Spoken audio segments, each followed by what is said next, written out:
Life's a ride, so let's make it count. Cherish every moment, that's what it's about. Tune in, together we're building our groove. Every beat, every laugh, we're ready to move.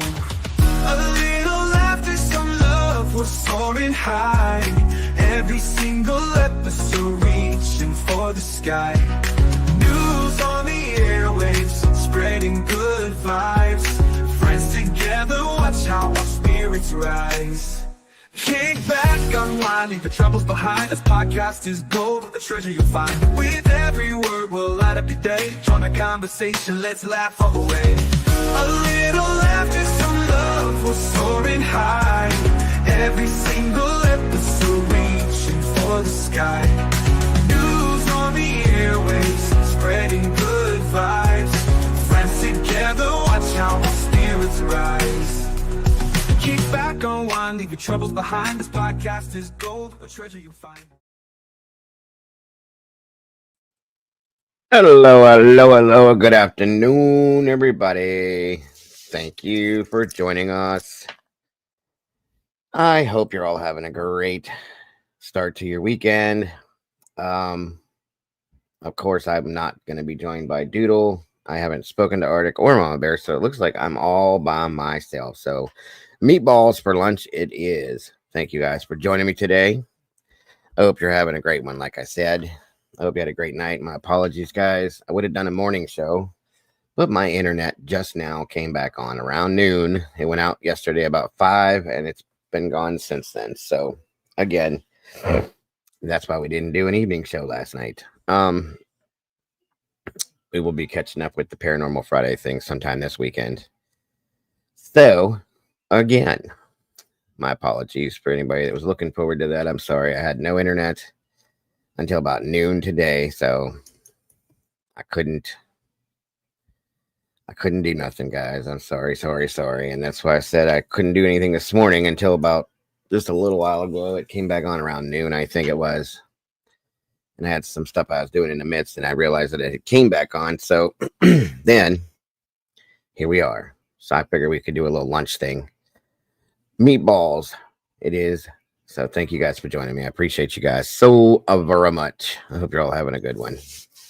Great start to your internet, because I know this stupid internet is, I don't even know why. They couldn't even give me a reason. So I'm here by myself. Unless somebody decides to surprise me, we'll see. Doodle's enjoying herself, I hope, on her vacation. I don't know. I think Mama Bear might be working. I don't know. I haven't heard from Arctic. I haven't sent Mom a link. If she'd like to join me, she's welcome to as well. If she's not busy, of course. So let's see who is here with me. So I am not completely alone. Looks like Brady B's in the house. The OG. Miss Stormy's in the house. Good to see you, Stormy. Taylor with Stitching, Bitching, and more. Welcome back, Taylor. Good to see you. Miss Sherry, welcome back to you. Mr. Walt. Good to see you, brother. Miss Bonnie Bailey, welcome back. Wonderful to have you here today. Let's see. Billy Chu. Welcome, Billy Chu. Good to see you. Thank you for being here. Second Coming. Hello and welcome. I think you've been here before. Welcome back. Captain Jenks, welcome. Good to see you, brother. Thank you for joining us today. I appreciate you taking time out of your day to hang out with us. Leslie and Billy, always a pleasure to see you, and happy Saturday. Moonlit Baby, welcome back. Great to see you today. Let's see. Who else do I have here? Miss Noni McPoppins, good afternoon to you, dear. Thank you for joining us.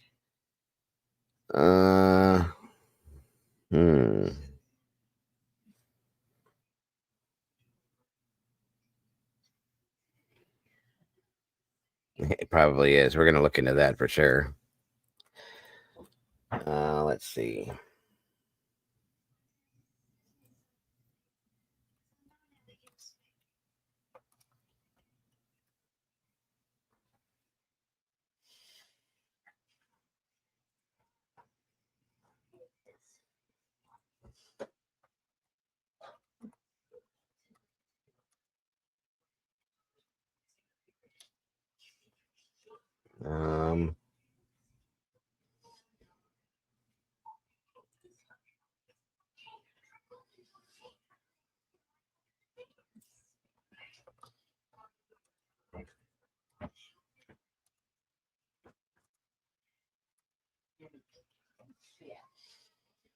Siggy and Mike, welcome back to you. Great to see you. Mama Duck, welcome back. Great to have you here. Miss Kel, hello. Good afternoon. Thank you for joining us. Ruby Slippers, great to see you today. Come on in, everybody.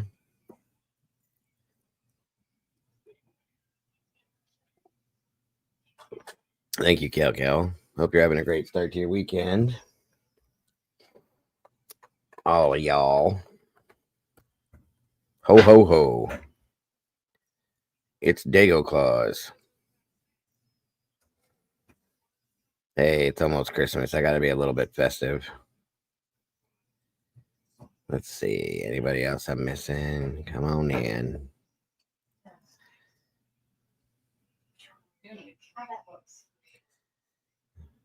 All right. Come on in, guys. Get comfortable, if you will.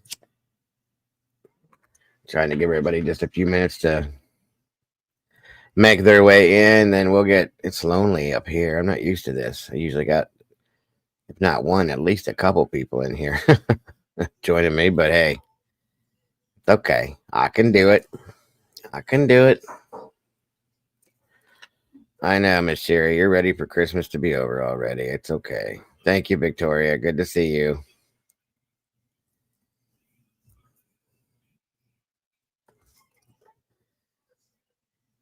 See, we probably won't be have a real super duper long. I'm going to try to keep it at a normal time today, guys.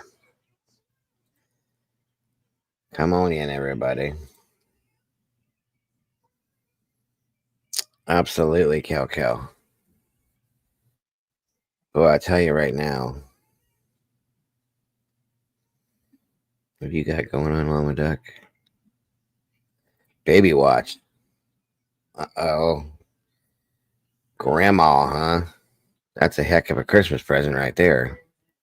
Welcome, Miss Barb. Good to see you, dear. Thank you for joining us today. I hope you're having a great day and a great weekend. We appreciate seeing you. 24 peeps, 22 likes. You guys are on point today. You already cut your pinky and burnt your thumb. Well, that ain't good. They're naming him after your husband. I bet it is. That's a hell of a secret to keep. Yes, congratulations on that for sure. Okay, let's see.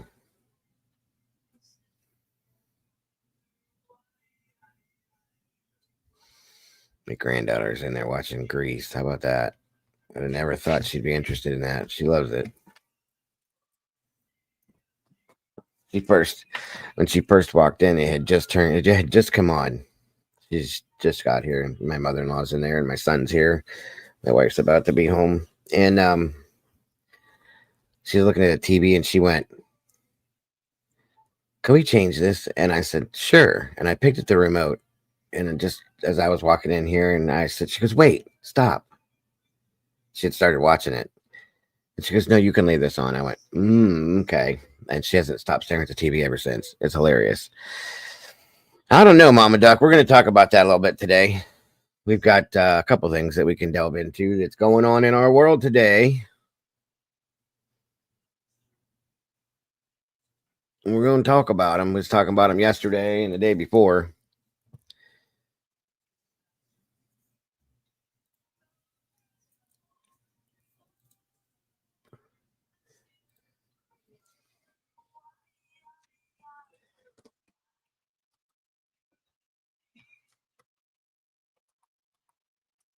Okay, let's see here.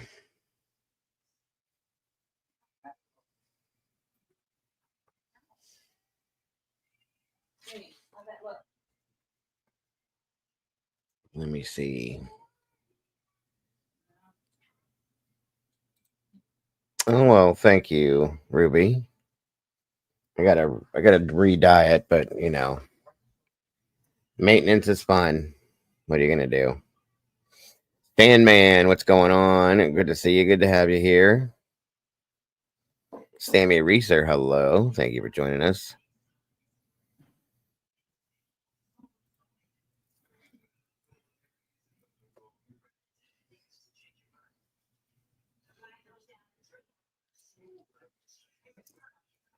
Yeah, they definitely are. They're definitely questionable, Siggy. Definitely questionable. For sure.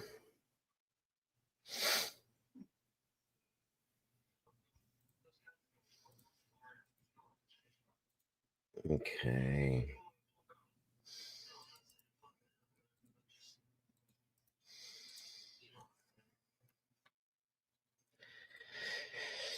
All right, let me see. We may have a guest. Miss Taylor might be joining us up here. Let's see. Let's see who else. Anybody else popping in here? 23 people, 25 likes. You guys are on point. Thank you so much for that. You are appreciated. Oh, what's that? Somebody at the door. I hear somebody knocking. Hello, hello. Yeah, you could, I guess, call me, Santa's helper. There you go. Welcome, Taylor. Thank you for joining me today. Oh, how are you? And have you heard the latest? About The green hoodie jacket dude. Yes, it's a no, dude. I guess JC was trying to call me yesterday through Discord. It didn't ring through, so I did not. It's a dude, and he has been cleared. I figured as much. And I'm going, I'm, yeah, just like the rest of you. Why do we keep doing this? Why do we keep circling the same things? People want answers, and well, I told you guys before. That's a good way to start the conversation for today. I said the other day that, well, it was last week actually, that when Nick and Dog came out, that they were going to, well, they made a statement and said, we are going to find him. We got this. We know we're going to find him. We're going to bring him home. Okay. That's wonderful and all. But when you make a statement like that, okay, and you guarantee, and they did guarantee that they were going to find him and bring him home, people expect results from that. When you don't show results, you'll have a problem. Well, they know that, and Dog's trying to build a name for himself again and all that fun stuff. Well, again, they're trying to make sure that they're showing some kind of results, because otherwise people are going to condemn them. And so every little thing that comes out, anything they can find, they're going to throw it to the whole public. And there it is. And I think it's stupid because. Well, here's something else that it was brought up yesterday on Queen's channel, Diego, really, really quick, that might make you look at a lot of things a little bit differently. Yeah. Did you know that JLR works for At Night? No, I He's didn't. part of it. I'm not surprised, but that's, it is what it is. So then it makes it, with that thought, it makes you look at it and go, huh? I'm not surprised. Me either, but the song, the Rico song and stuff, and I'm going, so is he behind the Rico now? No is idea. that what we're learning through the I stuff? don't know. I wish Hills in the Air was still alive. Oh, yeah, I understand. Because she knew all that. Absolutely. Thank you, Barb. Thank you. Absolutely. Hey, Stitches. Sorry, she worked with JLR. Right. So I don't know. I'm looking. Like I said, I avoid as much of the drama from that side of things as I possibly can, but I do follow a lot of that stuff. I had, like I said, my internet was done all last night and early this morning, so I didn't get to keep up with a lot of stuff. I'm usually pretty up to date on everything. Now, I didn't see. Hold on. Hey, Dane, I didn't see a whole lot going on, but I do have this here. Give me a second.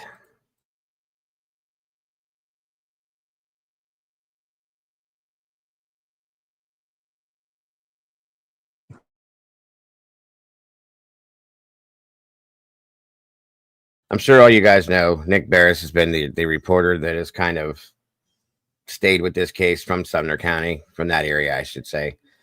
Well, there's a report that he put out, I don't know, few days ago. Yeah, the green hoodie person, I did see that just now, has been cleared. Taylor just mentioned that too. So yes.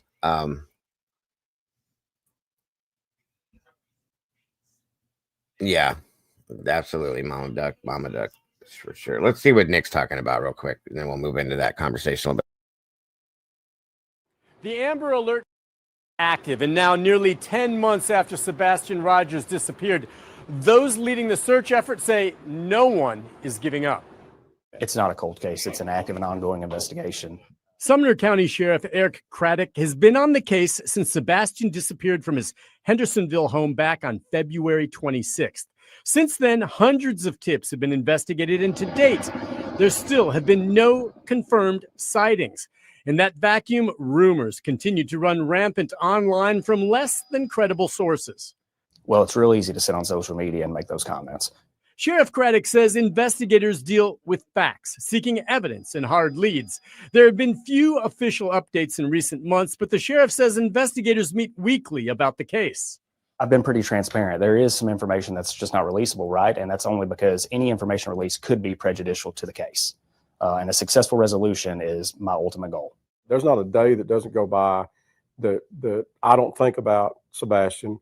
EMA Director Ken Widener has headed up search efforts around Sebastian's home and beyond from the very beginning, and it is his team that stands ready to act on any credible lead that comes from the tip line. We have K-9 on standby. We have search teams on standby. We got drones ready to go, and we go. The question of what happened to Sebastian very much still remains open, and to date, nothing has been ruled out, including the possibility of foul play. And on that note, District Attorney Ray Whitley tells me he gets updates on the case nearly every week, and he does stand ready to prosecute if it ever comes to that. Nick Barris, News Channel 5. Okay, so that being said, okay, and I think we all knew that there's information that law enforcement has that they can't put out, okay, because it's pertinent to the case. So they do have info, folks, of something. I just wish that they would let the public do that right there. What they did right there is enough. Every so often, every couple weeks, if the very minimum, okay, even if at the max, just come out and say something like that. Give the public a little something to hang on to with this. That's all you got to do. And that was easy. It was a very quick 5-minute, if even that, conversation. That's enough. It really was enough for me. It'll tell us a little something that they're still looking at it. They do have information that they can't put out, which is interesting. And that will appease the public to an extent, in my opinion. You know what I mean? So good golly, good to see you, Molly. That's all I'm saying, guys. And when they sit for 6 months and don't say a word to anybody and just go, nothing's changed, they leave it to everybody goes nuts because they want answers to things. And then you got people like Nick and Dog coming out saying, we're going to find him. We're guaranteeing we're going to bring him home. And we got this and that. And thank God they never gave a timeline because they would be in a lot of trouble at that point. But that's what they've said. So people are expecting results. In turn, they start putting these things out. I don't know. It's a problem. I don't know. I don't know at all. I don't think that there needs to be. There definitely doesn't need to be, any bullshit. You don't need to put things out every single day. You don't need to come out and repeat the same thing again and again and go in circles. Mama Duck says, I agree. There's no reason for the daily misinformation. There isn't. It's not changing anything unless if there was a clip or a piece of information or evidence or something coming out every single day that was leading us in the direction to finding this child, then okay, we can do it every day. But if not, what's the point? There is no point. You know what I mean? There is no point. So let it be, and stop making such a big deal about this stupid shit. I mean, how many times, guys, when Doodle got the video, we got the video from Texas Roadhouse. We looked at it. We looked at the parking lot video with the green hoodie guy. We looked at this. We talked about it. We moved on. That was the end of it. There was nothing else to say about it. There's not. Okay. I said it's ridiculous. I said this poor person, this hoodie person is going to be probably criticized and ridiculed and followed and stalked and all sorts of shit now that they've released it. And pray to God nobody does anything to harm him, but police have talked to him. That's done. We're good. Leave it alone. Move on. Go back to looking for him, and when you find him, let us know. You know what I mean? That's just ridiculous. And the reward, yeah, and I gotta wonder. This reward keeps going up and up and up, and we're at $250,000. The latest one is a dox, by the way. It's two people's addresses. Who did this? Dog. He put people's addresses out? Yes, that's what the money amount is two different addresses put together, Diego. 250,000 is two addresses. Yes. He said that? It has been said. I don't remember who got it, but the way it was broke down, they made the remark that it reads as either it's Chris and Katie's address or their mom and his mom and stepdad, right? Or Yeah. it's Katie's mom's address in Virginia. Well, okay. And I'm going, why are we doxing? Yeah. Once If again, that- we're back to That's- doxing. If that's the truth, that's wild. Hey Jody, good to see you, Jody. Thanks for joining us.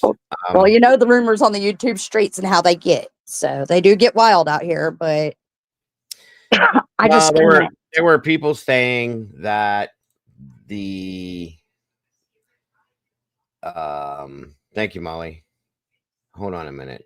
There were people saying that Jesus, where is it? That they thought the hoodie guy was Katie's mom. Okay. Candace Blah. What's that? I even heard Candace's name came out of there. Well, that's ridiculous. But this is Katie's mom, folks. Okay, this is not the hoodie guy person. That's Katie's mom. So no, okay. Not even close. Oh wow! See, I had never seen. I have all this stuff, you guys. I could put all this stuff out. I could put all this crazy shit up. It seems like everybody else does. I have so much stuff you have no idea what I have. Okay.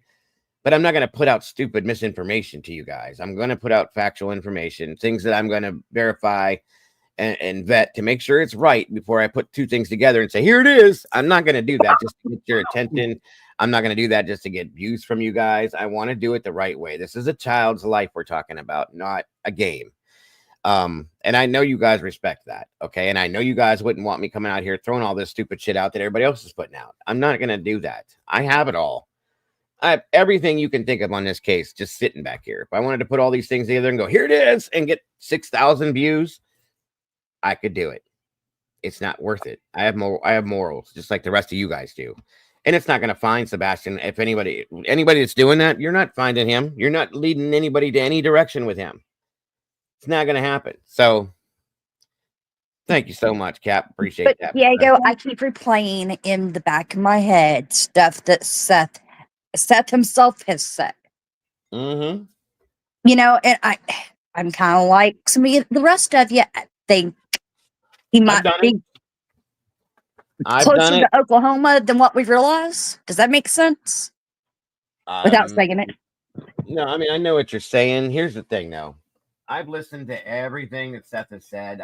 I mean, when me and Clue were still hanging out, we talked about everything Seth used to say. We've listened to the way he said different things. I've had my wife, who has 2 degrees in psychology, listen to the things he said. I've done this, I've done that. I've listened to other people, this and that. Understand something. Thank you again, Cap. That was very, very awesome of you, sir. Very generous. I appreciate that so much. Here's the thing. And I've said this 1,001 times. I don't like the decisions that Seth has made in a lot of senses. I'm just not comfortable with him, but that's his business. Unless you go through this.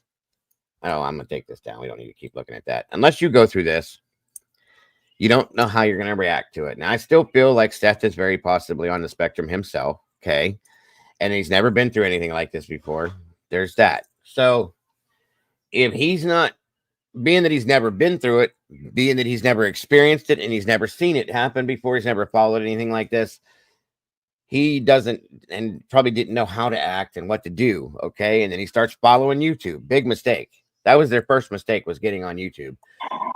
And he started following all these different channels that we're talking about and reading the chat. And anything he's saying they're saying in the chat, he's taking it to heart and he's going after it and looking into it. You can't do that, guys. We know that there's crazy people out here that say crazy shit. So that was part of what his problem was.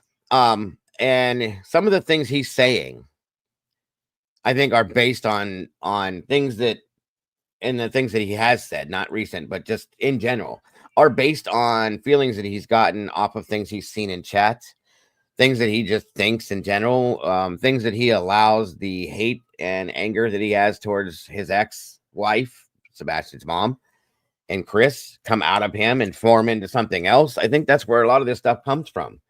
And I think a lot of this stuff he's confused about. So again, everybody acts differently. We don't know. And I think, like I said, I think personally that he might be on the spectrum a bit. And that's maybe, you know, adding a little bit of, how can I put it? Maybe it's adding to the reason why he's making bad decisions. I'll just say it that way. Welcome back, Noni. Thank you for joining us. And I think at this point that he comes off to me like he does truly want to find his son. I'm not, you guys know I'm in the middle with this. I don't pick either side, but I don't like the decisions he's made. I say that much always. And that's the only thing I have bad to say about him. I do feel like he truly does want to find his child. I don't think he's done anything to Sebastian personally. I don't think the other two did something to Sebastian personally. I don't either. I never have. I just feel like these two sides, this should have never been split down the middle, first of all. Okay. But everybody takes a side on everything, guys. You know that. There's very few of us that stay in the middle of this and watch both sides of it and go, okay, maybe I don't know. Maybe I don't know.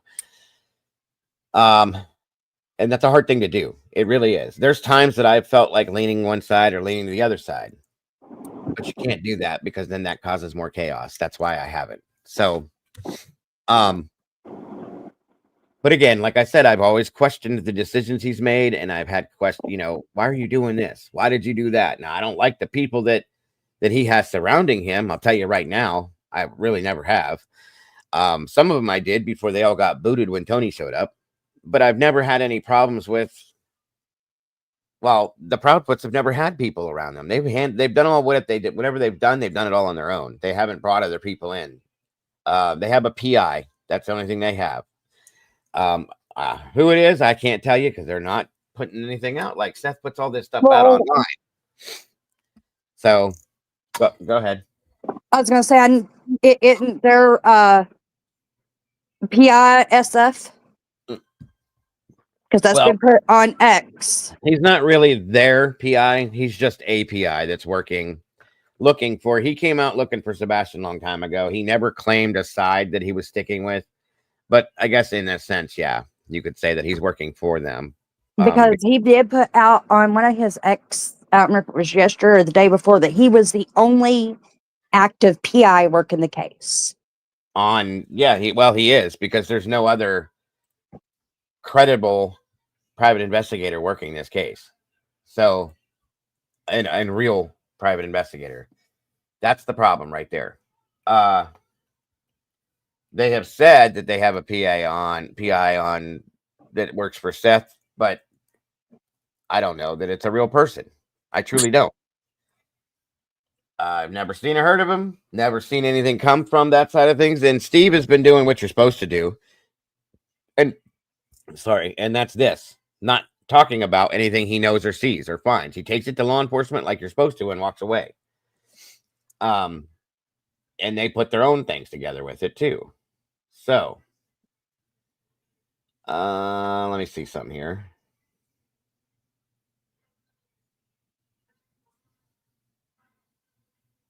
I wish Mom was here so she could help me with this. She, not help me with it, but she could put her statements forward. So let me show you real quick, guys. Okay, this is as of yesterday. And this is the stuff that I follow because this is put out by law enforcement and the people that are actually doing what they're supposed to be doing. It's credible information. I'll just put it that way. I don't play the bullshit game with this stupid, none of this shit. Okay. I can't really blow this up, so I'll have to just read it to you guys and let you guys know. For immediate release, this is Sumner County Sheriff's press release. They've been putting out these press releases. They may not be doing the press conferences, but they're doing the releases. Okay. So anyway, agreed, Kel. I'm so glad we got an update. We want to address the recent speculation surrounding the individual, excuse me, seen wearing a green hoodie. Oh, shoot, guys. Sorry. Hold on a minute. You know, y'all know I'm blind and I can't blow this up any bigger. So give me 1 second to put on my Dago Claws glass. I'm really going to look good now. There we go. Okay. Anyway, we want to address the recent speculation surrounding the individual seen wearing a green hoodie. Can you hear me okay, Taylor? Yes. Okay. Near Texas Roadhouse in relation to the disappearance of Sebastian Rogers from Hendersonville, Tennessee. We understand the community's concern and the desire for answers in this case. Today, detectives interviewed the person in question regarding their presence on the night of February 25th of 2024. We can confirm that after a thorough discussion with this individual, there is no evidence linking them to Sebastian's disappearance. We appreciate the vigilance and cooperation from the public and all those involved in the search for Sebastian. We encourage everyone to continue providing any pertinent information that could assist in this ongoing investigation. However, we also urge the community to approach social media rumors with caution. Repeat. We urge the community to approach social media rumors with caution, as misinformation can distract from the real efforts to find Sebastian. Bingo. The search for Sebastian remains our top priority, and we will continue to pursue all leads with the utmost diligence. We ask for continued support and patience from the community as we work together to bring Sebastian home. To provide tips, please contact the Sumner County Sheriff's Office or the Tennessee Bureau of Investigation. Do not contact anybody else, folks. Please do not contact a YouTuber, not me, not Dog, not Nick, not anybody. Contact those two places or dial 911 if you see something. So, again, sorry guys, 1 second. That is who we're looking for. See, he looks totally different in that photo. He looks a little bit older, I think. That's what I'm saying is like, that's what we need to be focused on. Nothing else. And here's the problem, folks. Dog and Nick were screaming about this person in the green hoodie and the cars following them and they're doing this and they're doing that, right? Finally, law enforcement went and did what they had to do. They had an interview, which I knew they were going to, or if they already hadn't, they probably already did. And that's why it was not a big damn deal. And they didn't say that, you know, they're watching these people do these things and it's causing all this bullshit. That's where it needs to stop. Willie Make It, good to see you. Miss Kells, 420, hello and welcome back. Good to see you, dear. Oh no, you're white. We'll have to make that happen. We'll fix that up for you, Kells. Anyway, so this is where the problem is. And see, now all this credibility that we're supposed to be putting behind Nick the Hat and Dog the Bounty Hunter, how many times have they been proven wrong now? Nick came out and posted something all over Twitter saying that, oh, they got satellite photos from this, that, and everything else. And then the person. Well, Nick has tape over his mouth again, too, by the way. Well, of course he does. He needs to. He needs to. he puts the whole bullshit about satellite photos out, and then a company comes right behind him and says, well, thank you, but there's no satellites. Then they go out and put out this green hoodie bullshit, and now the police come out and say, no. Please, you guys, please. And I know the people in this community are smart. And I know you guys are good people. I know you guys are supportive people. That's why you're in this community, okay? And we see stupidity for what it is. And I appreciate every one of you guys not falling into the drama pit with this. It's not fun. It's not worth it. You know, Diego, go ahead. Sorry. What really upsets me with this whole case? Okay, we're looking at mom, we're looking at dad, we're looking at stepdad. Here's the thing. As long as we've been watching If it would have been me at that age, I would have ran away. With all the bickering and fighting that seems to be going on now, Oh, I can see why he did if he did at this point. you Yeah, know, I would have ran away. I would have been tired of it. 100%. If this is what life was like there, yeah, I can understand that. And I don't mean just in that household. I mean in general within this family. Yeah, the I could see whole it. And it family does make, dynamic. yes, it does definitely make some sense. And it's upsetting and it hurts because you're like, everyone should be coming together instead of pushing each other away. And that's the whole problem from the very, very beginning. Very beginning. This has been a problem. Okay, they should have all been together from the beginning. And I can Mhm. maybe they'd have found him by now. Okay, I I'm not was going to saying say that. the same thing if they had stuck together as a united front. Would he That's be what I home mean. now? I'm not saying that it's positive that they would have, guys. I'm saying it's possible that maybe they would have if they'd have worked together instead of against each other. And truly, I'm not taking one side or the other. But the Proudfoots have been kind of quiet, and people have condemned them for being quiet. But they're doing what they're doing without plastering it all over the internet and all over the news. So be it. That's probably the way it should be, because if they're keeping quiet, it doesn't give anybody any kind of fuel to start a fire with. That's what I'm trying to say. You know what I mean? And that's part of the problem, guys. The internet, YouTube especially, is a bad place to begin with when it comes to stuff like this. There's so many people out here. There's people that are doing what good. There's people that think they're doing good. There's people that want to do good. And there's people that are absolutely doing nothing but bullshit. Okay. And the people that are bullshitting and the people that are trying to do good, but they're messing it up and things like that, it's throwing gas on all those fires. None of this is helping this case. None of it, unfortunately. So, and once again, that's why I wish she was here. Just like I said, just like we said the other day when we looked at the damn video when Mom was here. She says it right here. Hold on. Would you look at the official statement? Innocent person in a green hoodie was used for clicks and views. How about that? That's all it was. To get clicks and views. That's disgusting, folks. That's not why we're here. We're here to find this child right here. That's what we do every day. We look for children that are missing and missing people and try to help put information out and bring awareness to these cases. Not clicks and views, guys. Like I said, this is my job just as much as it may be some other creators, but I don't make a whole bunch of anything because I'm not here doing these things. I could do the same thing that these other people are doing, guys. And everybody would be here to watch it. And I'd be making all sorts of stuff off this. Guess what? I don't care because I want him home. That's the more important thing to me. And that's always been. So that just drives me nuts.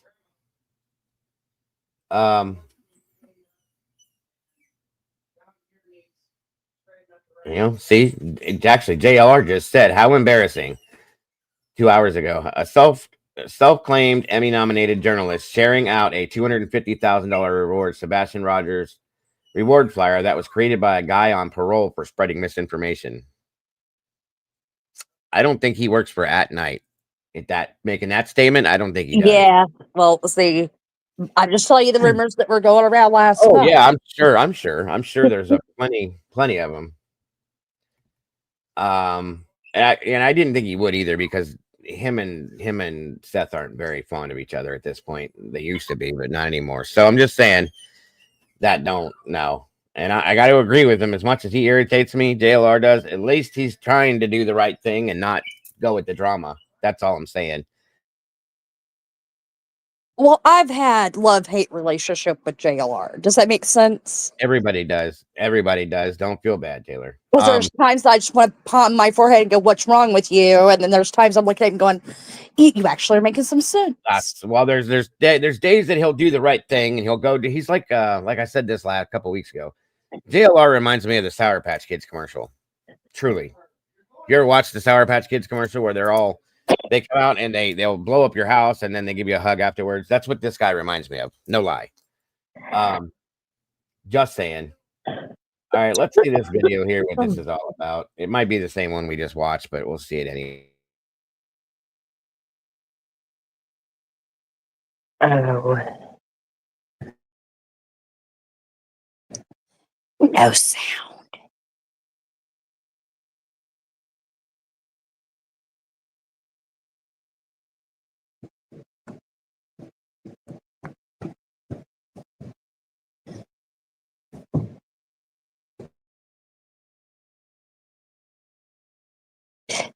Diego, there's no sound. Sorry about that. Hold on 1 second.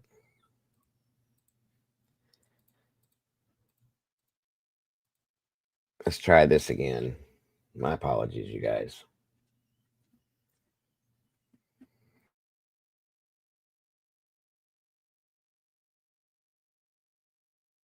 Well, new this morning, authorities are responding to what they're calling recent speculation surrounding the disappearance of Sebastian Rogers, the Sumner County teen who's been missing for more than 9 months. Jaxie Pigeon joins us now in studio with an update from officials. Jaxie. Well, Megan, the Sumner County Sheriff's Office is speaking out after recent surveillance video circulated on social media showing a person in a green hoodie. Officials say the individual is seen walking near Sebastian and his mother at Texas Roadhouse the night before he went missing, causing some to speculate the person could be involved in the teen's disappearance. Because of that, detectives addressed those rumors. The statement from the Sumner County Sheriff's Office says in part, quote, "We can confirm that after a thorough discussion with this individual, there is no evidence linking them to Sebastian's disappearance.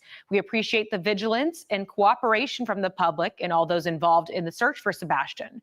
However, we also urge the community to approach social media rumors with caution, as misinformation can distract from the real efforts to find Sebastian."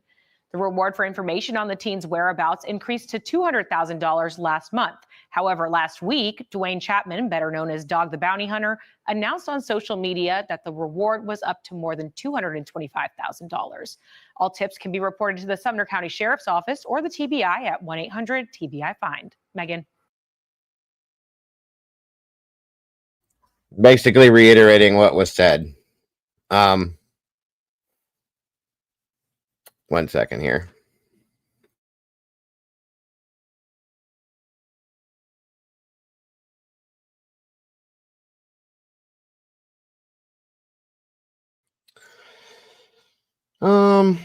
Vern, one of Mom's good friends, said the green hoodie guy, or green hoodie is irrelevant to the Sebastian Rogers case. Detectives were identified and interviewed, just like we said.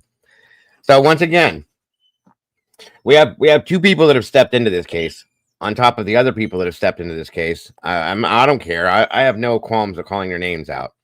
In my opinion, Nick and Dog, Tony, all of them have been distractions in this case. Nothing but distractions. But see, that's what I don't understand is why Seth keeps putting himself with people who are distractions in the case.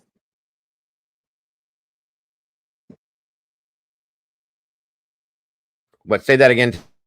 I don't understand why Seth himself keeps putting himself in places with people that are nothing but distractions.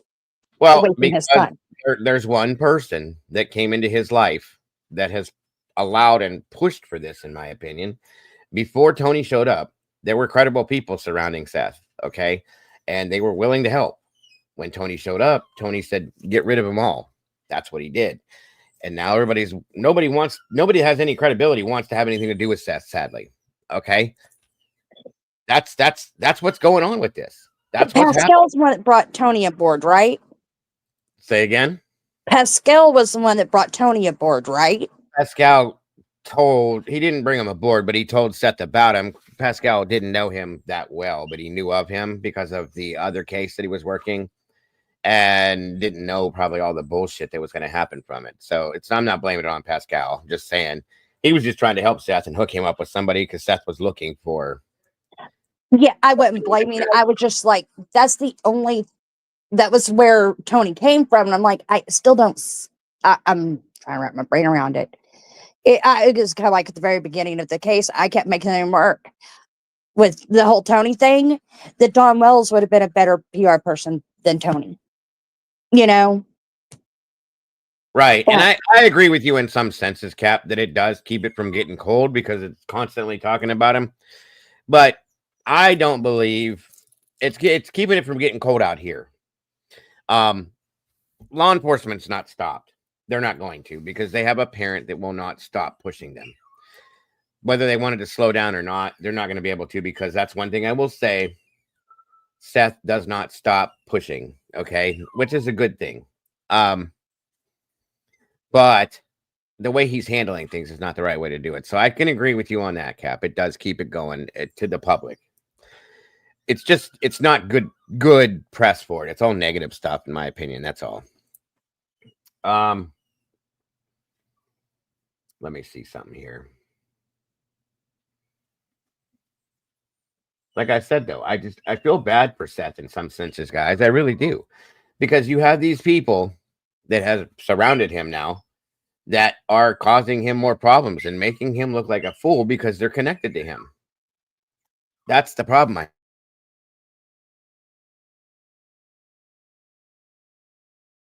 Unfortunately, it's not good for him. But if he doesn't seem to be making bad statements, everybody else around him is now. So, and Nick looks like a complete total idiot. He keeps embarrassing him and that whole camp over there by saying and doing these things. And nobody's gonna, it's like the boy who cried wolf. Nobody's gonna trust them. You know what I mean? And they'll never be able to get any other people to come on board as long as that's happening. What's happening, Aaron B? Good to see you, bro. Santa Dago or Dago Claus, whatever you want to call me. Whatever works for you, butter. Whatever works, bro. There's Miss Paula. Thank you for joining us, Paula. Yeah, I agree with Paula, and I agree with you both. It is keeping it alive, but it's all negative stuff. That's the problem. There's got to be a better way to do it. That's one thing I do agree with Paula on 100%. I agree with you both in different ways. You know what I'm saying? I don't disagree either way. So, and that's why Pascal backed away. Are you still here, Taylor? Oh, maybe not. She might have stepped away. Stormy said Seth made himself look like a fool on Pascal. He did. Sadly, he did. I think that's one of the reasons why Pascal backed away, because of all the drama and all the crap going on. So, and I don't blame him. I would have too. Give me one quick.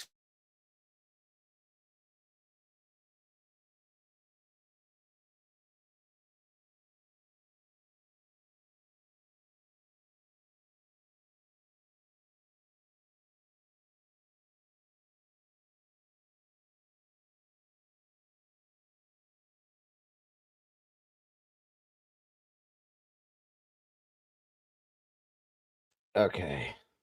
Oh, you must have fell out. Okay. Yeah, I fell off somehow. That's okay.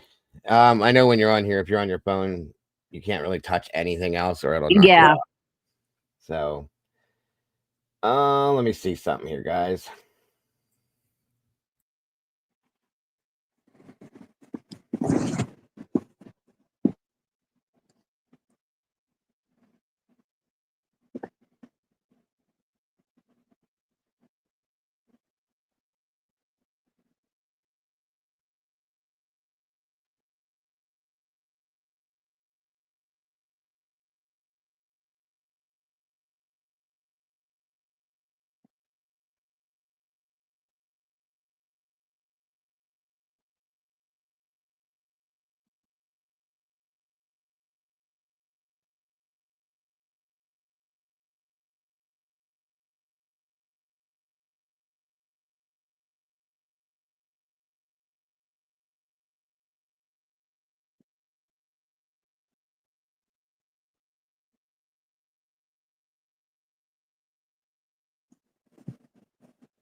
All right. Welcome, Demon. Sorry, guys. So Nick Barris himself put out a statement on this, guys. And it says, setting the record straight. This is important. We all continue to follow Sebastian Rogers' case. The 16-year-old with autism disappeared from his Hendersonville home. Shoot, 1 second.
All right, sorry everybody. My wife just called it. Mom, yeah, I read that already, Mom. As soon as we came in.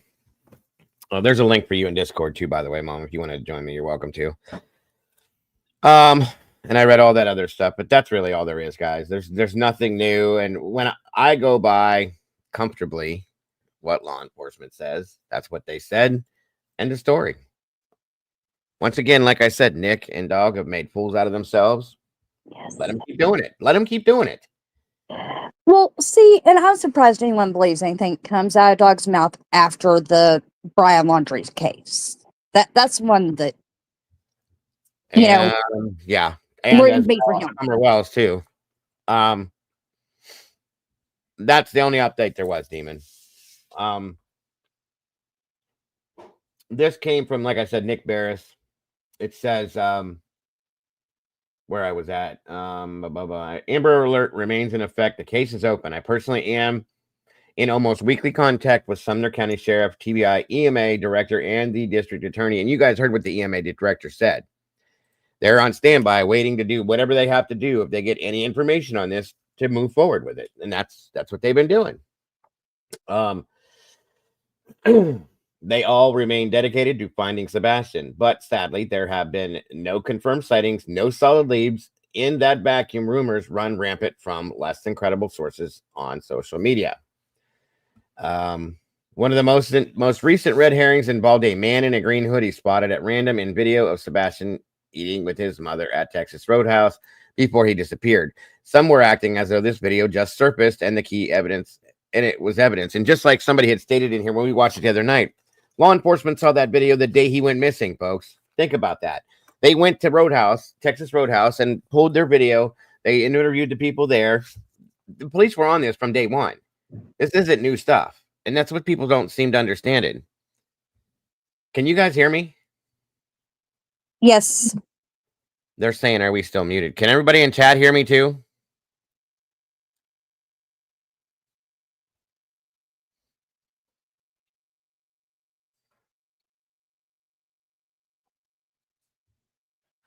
Yes, no, maybe so. Okay, cool. Welcome, Amy. So that's what I don't understand. There's people that are coming out here going, oh my God, look what we have now. There's new video. There's this. It's not new. That video was analyzed and tore apart. That every bit of it, probably better than what we've seen. February 26th and 27th and 28th and 29th. Them days. They were tearing that shit apart, guys. Come on. We know that. And they found nothing in it. So how the hell are people on YouTube going to find something if professionals that do this for a living find stuff on it? Welcome, CZ. Good to see you. That's what some of the problem is. There's some people on YouTube that think that they're better than law enforcement. Imagine that. I ain't no better. Taylor ain't no better. We don't claim to be. Mom's no better. Nobody else is any better. Welcome, Noel. There's things that people miss, but I'm guaranteeing you that law enforcement's not going to miss it. You know what I mean? So it's kind of crazy. Well, with that being said, if anyone's going to find someone who's missing, 90% of the time, it's going to be your law enforcement. Exactly. We're just here for commentary and to give That's all our we own do. personal thoughts. Yep. We may bring awareness to the news on the subject. sometimes that online will bring clearer news than what the news, obviously MSM or mainstream media is scripted. They only put out what they're allowed to put out. We kind of cleared that up a little bit sometimes and bring more of that to the surface. That's about all we do, guys. Truly, And if a parent or someone has been told not to talk right. and they're following their orders, they aren't going to talk. Mm-hmm. Yeah, because that's important to the case in bringing that child home. A lot of people just don't seem to understand that. None of this is to be honest with you guys, and truly, none of this is actually our business at all. It truly isn't, okay? But because it was brought to the public and brought to light, it became our business when they made it our business. When they came to YouTube, that's when it became our business, because they made it that way. And everybody was interested. Everybody wants this child brought home. Everybody cares, okay? And that's where this comes into play at that. But that's the other thing is we're not guaranteed anything because nobody has to tell us a damn thing, folks. That's like somebody having to file for bankruptcy. Think about this for a minute too. That's like me or my neighbor having to file for bankruptcy and me wanting to know why. Huh? That's not my business. Do you see the point I'm trying to make? It's ridiculous. Just because we've made it our business, yes, because we are very interested, we care, and they came to YouTube with it, then it became our business. But other than that, it's not. It's definitely not law enforcement's responsibility to tell us anything about it. So, Noni says, why is it that you think it took LA so many days to release their statement to try and cooperate? Well, I think truly because I think that they look into some of the things that are being said themselves too.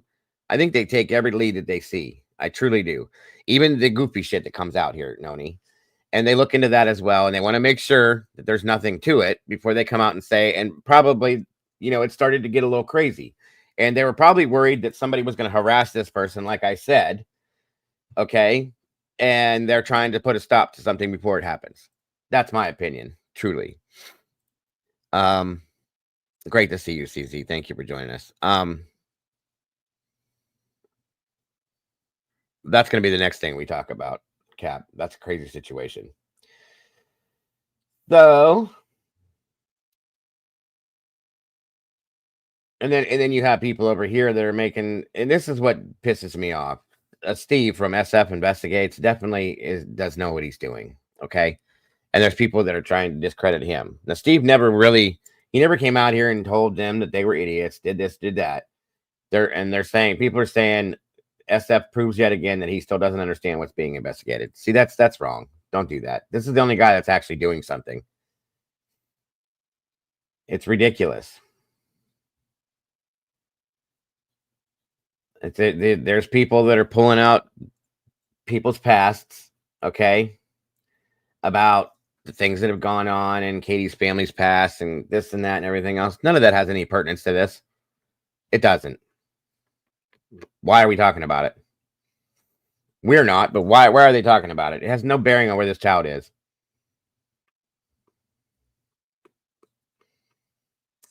Listen. Well, it's like the friend of mine that came back into my life here recently, me and her were talking. She used to run a channel.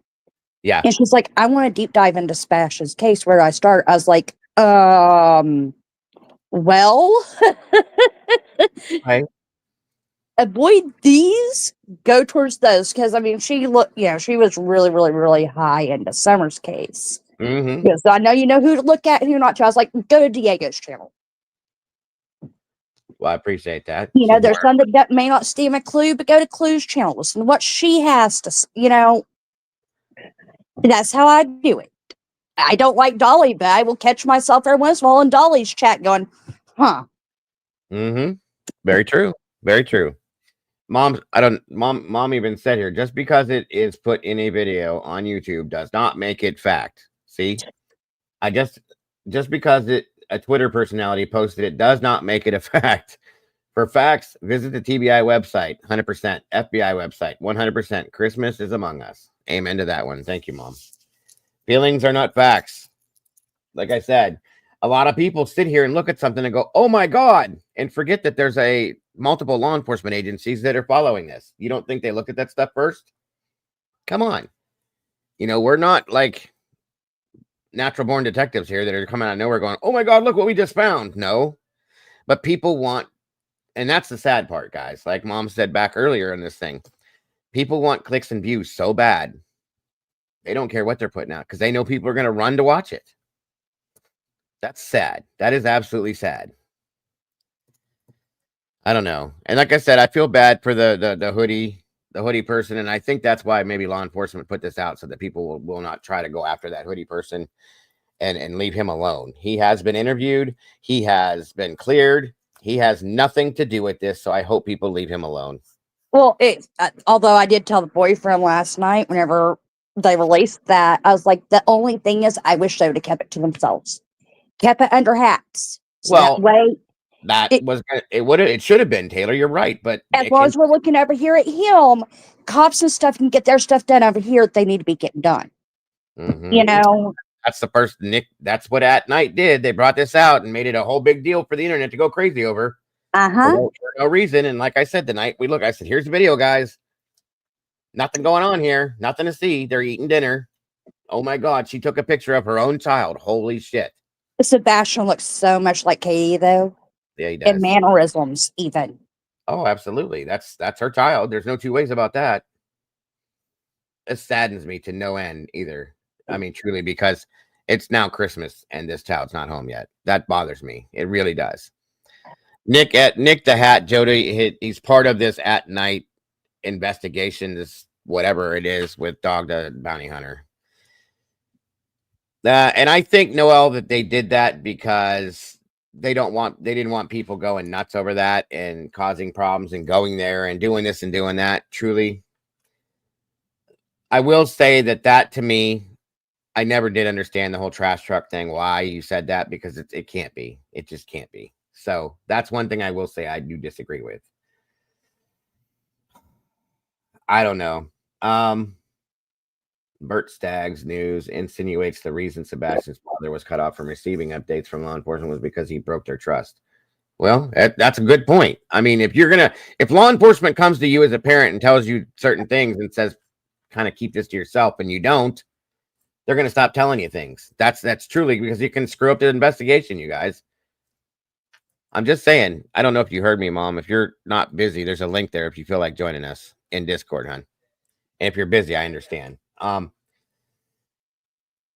I don't know. What does this say here? Sebastian's father said that law enforcement wasn't telling him anything. That's why he was begging for help elsewhere. I think they were telling him. I think they were telling him things. It wasn't enough for him. And I can understand as a parent that you don't feel like you're getting enough information. She's cleaning. Okay, I didn't see that. Sorry. Thank you, Sherry. If they tell you and you don't keep it to yourself, they won't trust. They won't tell you anything else. Break their trust. They can and will shut down. Good point. Thanks for the correction. I'm just read.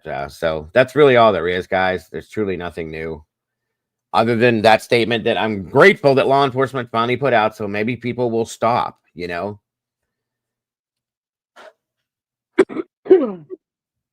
I just feel horrible. It's Christmas. This child's not home. These parents don't have their child. This child does not have his parents to spend Christmas with. It's horrible, you guys. That's the most horrible thing. It really is.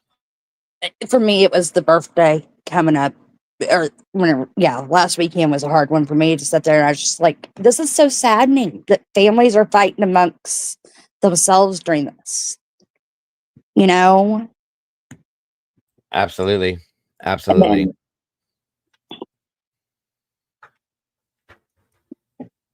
Absolutely. Seth and Katie should have been able to lean on each other on his birthday versus attacking each other.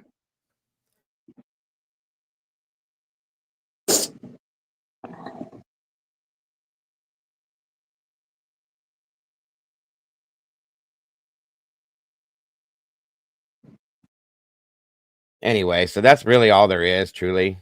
That's awesome, Kels. Hold on, you guys. As far as that goes, now, next up, let's see here. I don't know, you guys, we've been following this whole drone thing.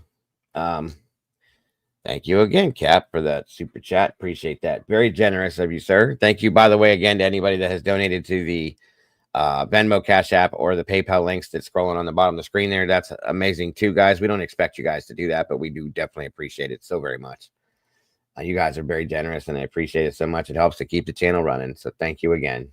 1 second. And again, Caps, thanks so much for the donation. You're amazing, sir. Okay, let's see here. Moving on. The drone situation. You've been following along with that as well, Taylor?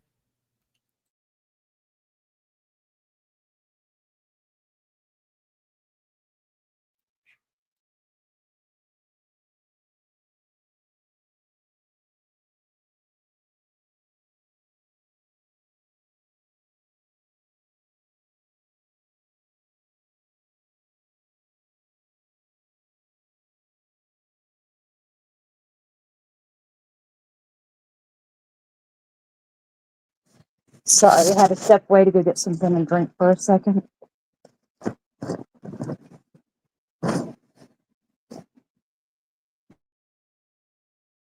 Did you say you were following the drone situation or no? Yes. I told you what they found here. I sent it to Arctic and Doodle on Facebook. They've had them here in Oklahoma.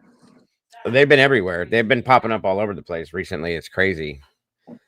So we have, actually, let me go to something else. Go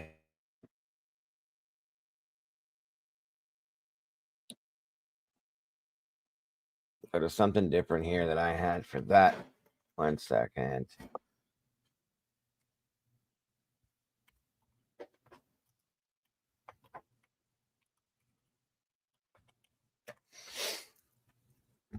It would be nice, Willie. A Christmas miracle would be amazing. For Sebastian's case, I do agree. Hold on here.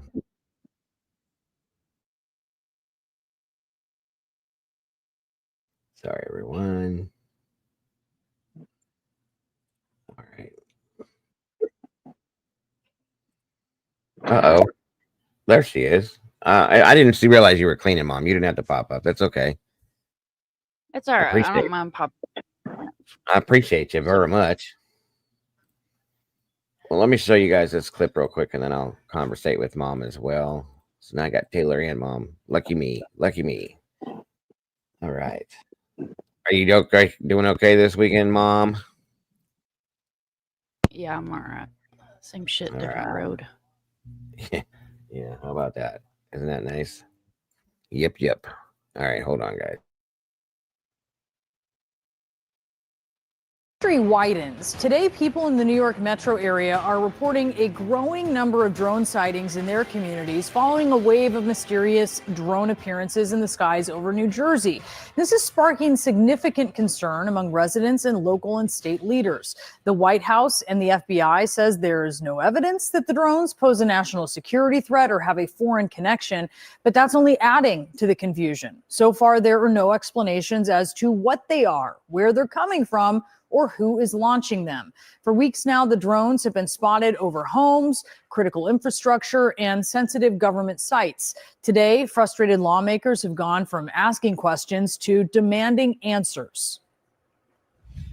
New Jersey can't become the Wild West of drone activity. No state can become the Wild West of drone activity. I've made this very clear to the FBI, to Homeland Security, and the FAA, the agencies chiefly responsible for monitoring drone activity. They must immediately disclose more information to the public. It's totally and completely unacceptable that you have all this drone activity going on that people are seeing with their own eyes. The fact that the federal agencies responsible for briefing the public have not come forward in a clear way is unacceptable. There has to be some explanation to the public for all this increased activity, and they must do so now. Let's discuss these mysterious drones with former FBI Supervisory Special Agent Tom Adams. He actually helped pioneer the FBI's counter-drone program used to respond to threats from unmanned aircraft. Thank you so much for being with us, Tom. First off, what do you think is behind these drones? Do you think it's more likely to be some kind of concerted surveillance effort, an issue of misidentification or copycats? Thank you for having me. It's a pleasure to be here. I think we're looking at a few different things.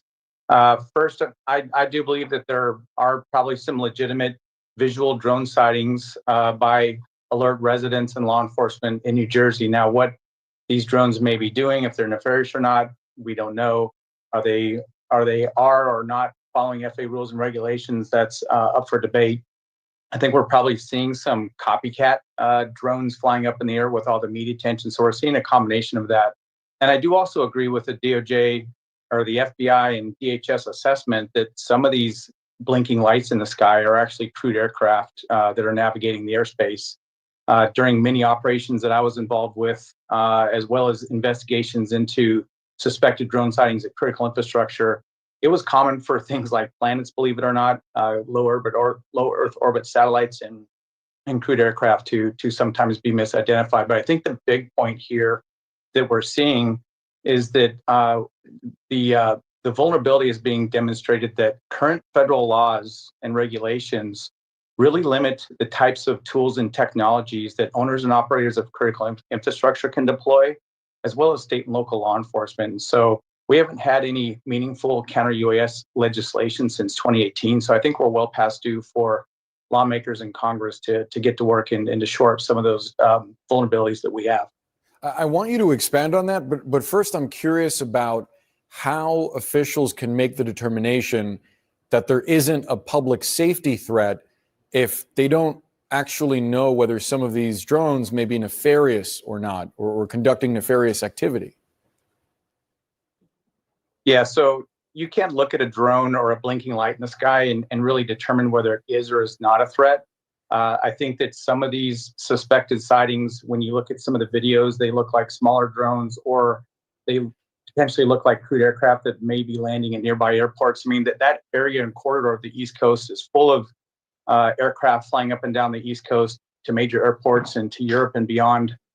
So, aside from any specific threat information or specific identification of drones or where they may be coming from, I don't think you can really say that they're a threat. So I think there's still a lot of information gathering to be done so we can get some definitive answers. Got it. So talk to us about these federal laws and regulations that are currently in place that make it more difficult, that hamper efforts to figure out what this is. What specifically do you think needs to change? Well, there's a couple big things that need to change. There's a Senate bill that came out a couple years ago, Senate Bill 1631, and it was very promising. It was based on the Biden National Action Plan for Counter-UAS, or largely based on that. There's two big things that I think can really impact this. One is that owners and operators of critical infrastructure, as well as public safety agencies, should be able to start to use a wide variety of drone detection technologies, including some RF detection technologies that would otherwise be illegal for them to use, so that they can gather relevant information from those signals to determine where the pilot is, where the drone is, drone telemetry information, things like that. That's extremely important. The other piece that needs to happen is right now, state and local law enforcement don't have any authorities when appropriate and to use. They don't have any ability to use any drone defeat technologies. And the DHS and DOJ have been deploying these types of technologies hundreds of times since 2018 very successfully. So it's time to start evolving our laws so that we can successfully protect our critical infrastructure. So I just want to clarify a point you just made. Would you say that you agree with Congressman Gottheimer, Josh Gottheimer of New Jersey, the soundbite that we just played? He was on CNN this morning talking about local officials being given the authority in certain circumstances to shoot drones out of the sky. Would you say that you agree with him? Wang dang, wang dang, wang dang. Current federal law, Thank you for joining us, Wang dang. Thank you for being here. Appreciate you very much. That's very cool, Tomboy. I hope she's having a blast. And tell her I said happy belated. When I'm speaking of current federal law, I'm speaking of the Preventing Emerging Threats Act of 2018. That law specifically does not provide DOJ or DHS the authority to delegate that authority to any other entity. So right now, current federal laws are really handcuffing our federal agencies. So that's why we really need to expand our laws to allow for this type of activity under the right supervision and training. Tom Adams, we have to leave the conversation there. Thanks so much for the time. Thanks so much. I appreciate it. Joining us now is CNN Chief Law Enforcement and Intelligence Analyst John Miller. Good to see you as always. So, look, obviously we don't have exact confirmation on where these things are coming from. We do have some videos, but I just wonder what your take is on what we're seeing right now and sort of how people should be approaching what we're seeing. Well, it's a bit of a mystery in that it has been remarkably persistent, meaning authorities in New Jersey tell me that they have had reports and sightings every single night except Thanksgiving, which is interesting. But the possibilities are foreign actors gathering intelligence, possibly on military locations. Could that be Russia? Could that be China? Could that be Iran? We've seen those kinds of things before. If you recall, almost 2 years ago, we had that Chinese military balloon that crossed across the United States with camera equipment and high-resolution equipment on board. Could it be drone enthusiasts who are playing some kind of aerial game? Could it be U.S. government doing a red team exercise against air bases to test their response to drone incursions? Right now, what the White House is saying is that they have no evidence to believe it's a threat to public safety or aviation, no evidence to say that it is foreign, but they don't say what they think it is.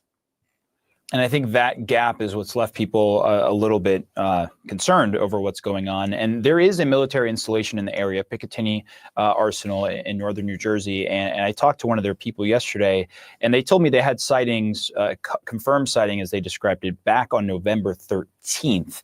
Obviously, we're here a month later.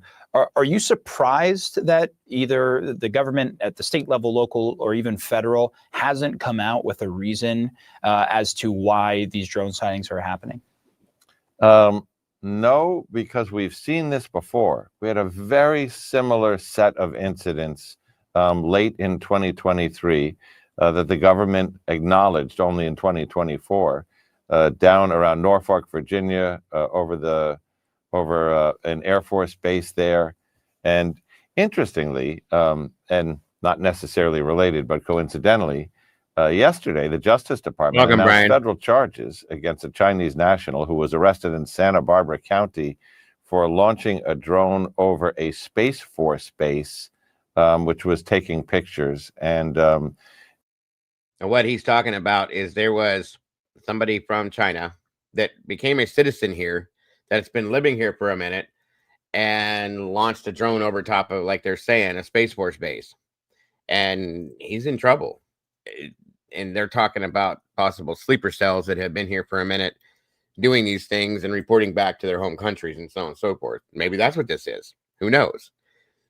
Just saying. There's a few different options with this, guys. And truly, in my opinion, if there was something that was top secret, they're not going to tell us anyway. We know that. We don't have to be super smart to realize that. So I don't know.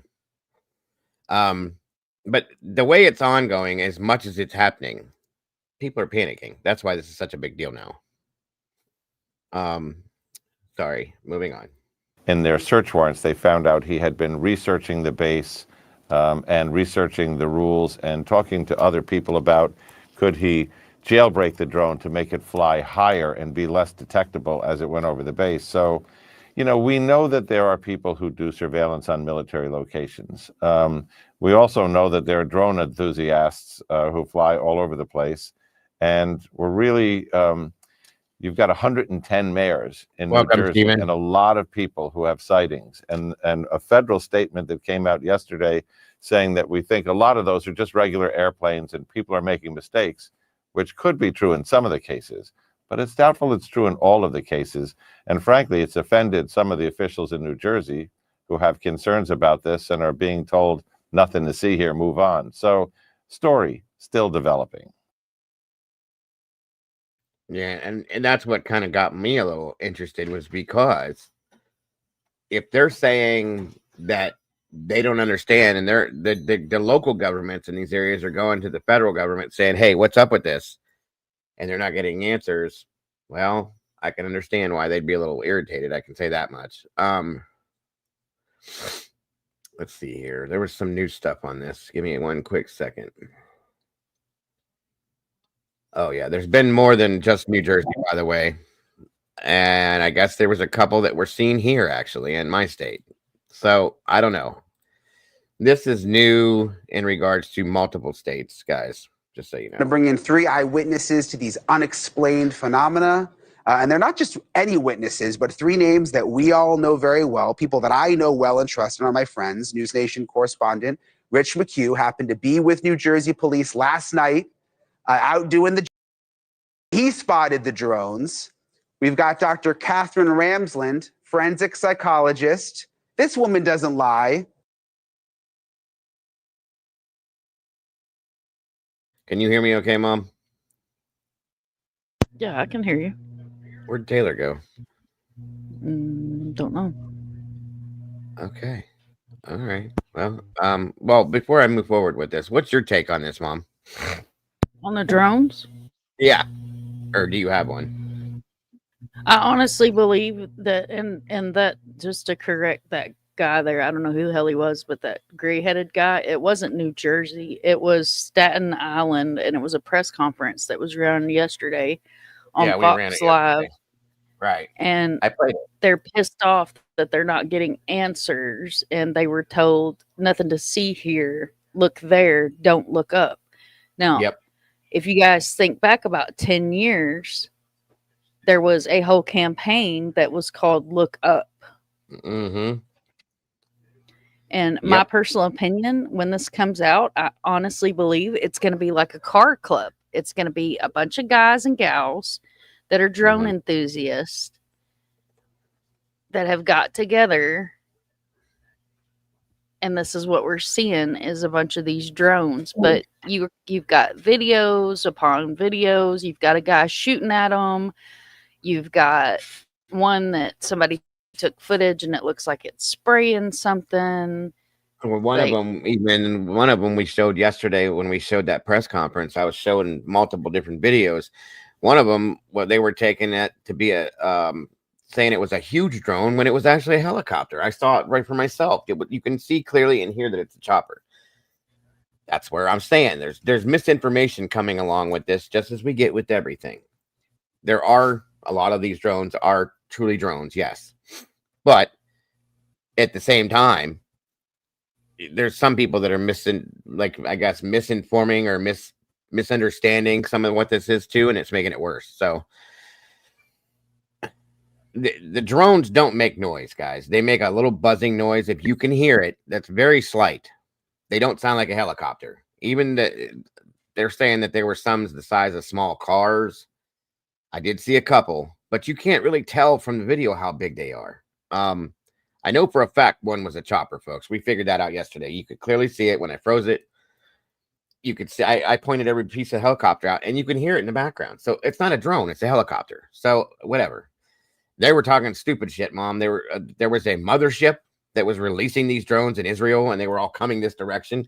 I'm pretty sure that the FBI or Homeland Security would know something about that was happening here, in my opinion.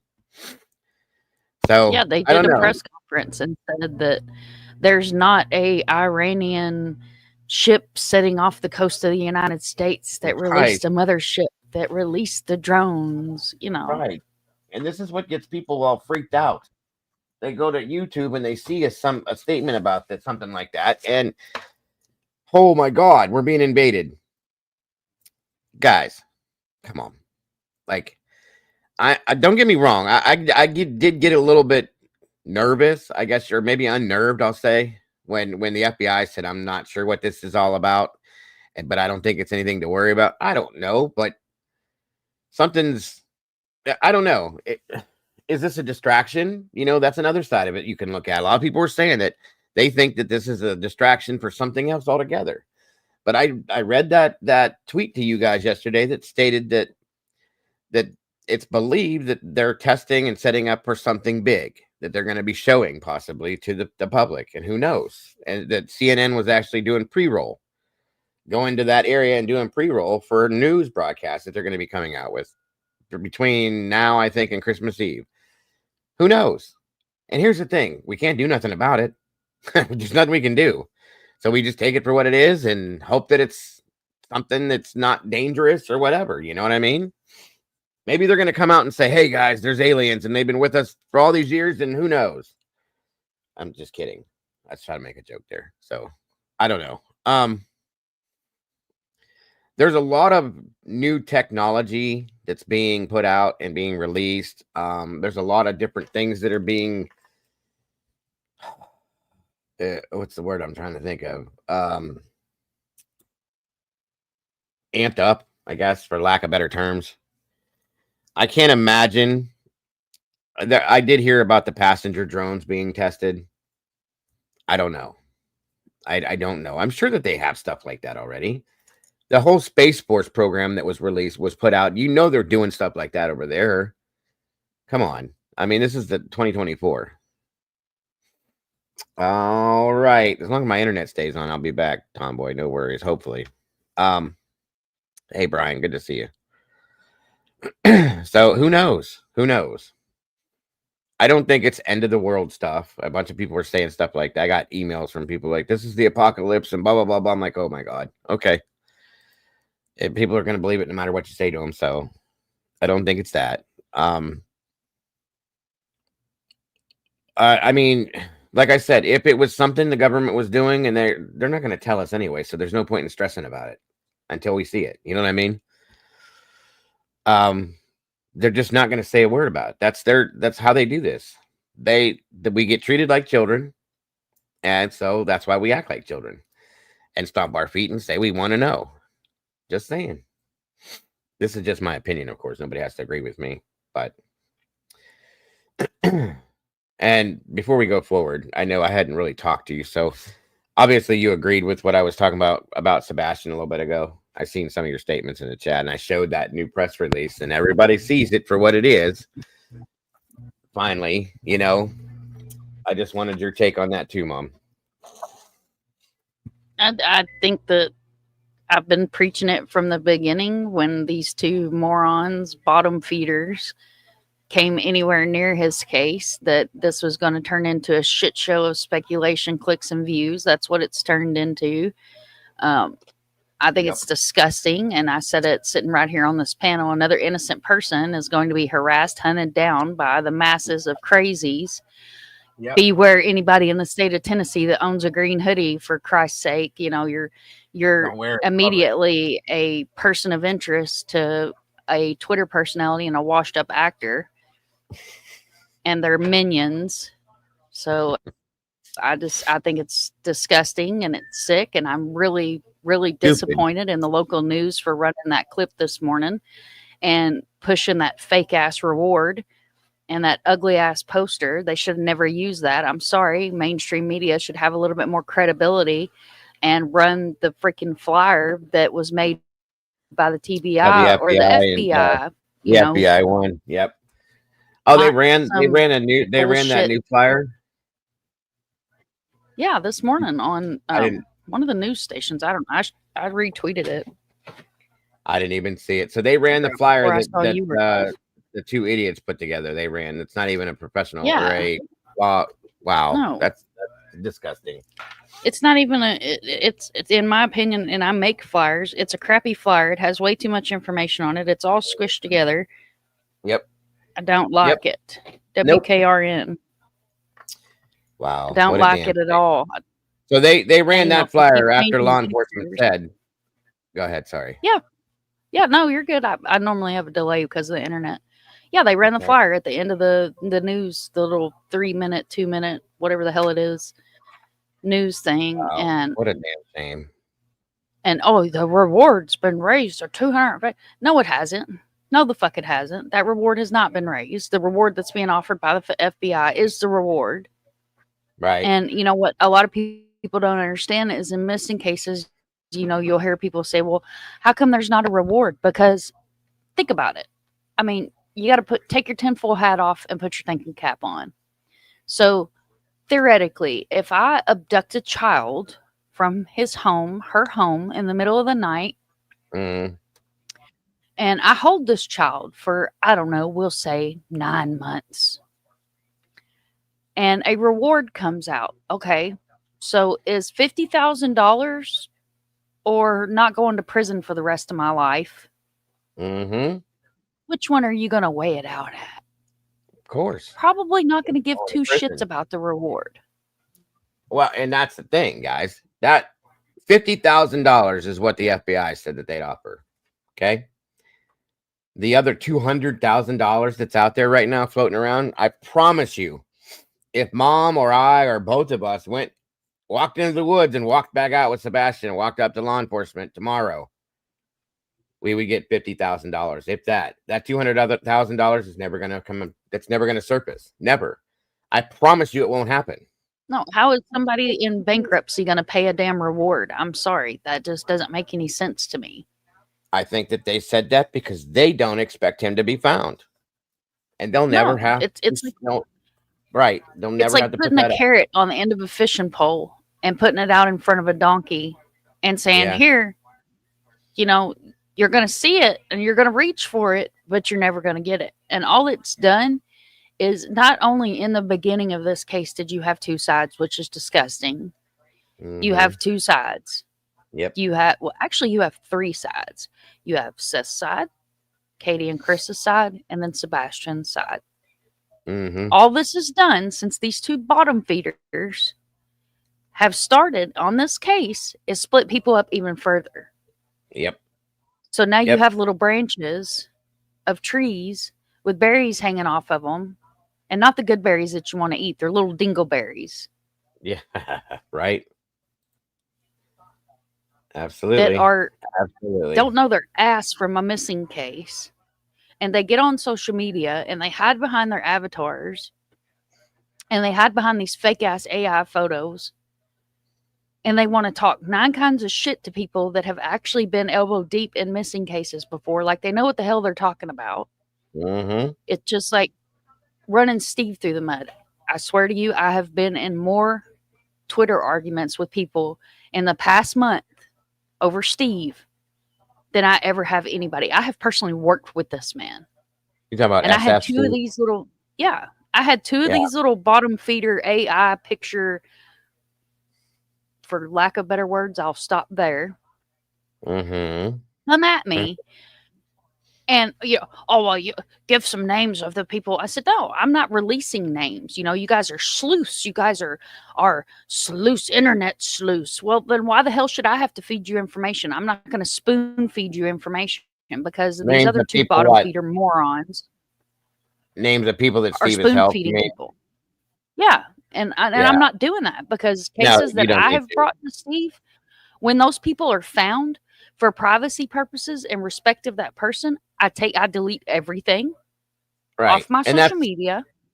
that's how you can tell that Steve is professional. He doesn't come out and talk all that dumb shit that other people are doing and put all his business out there. A true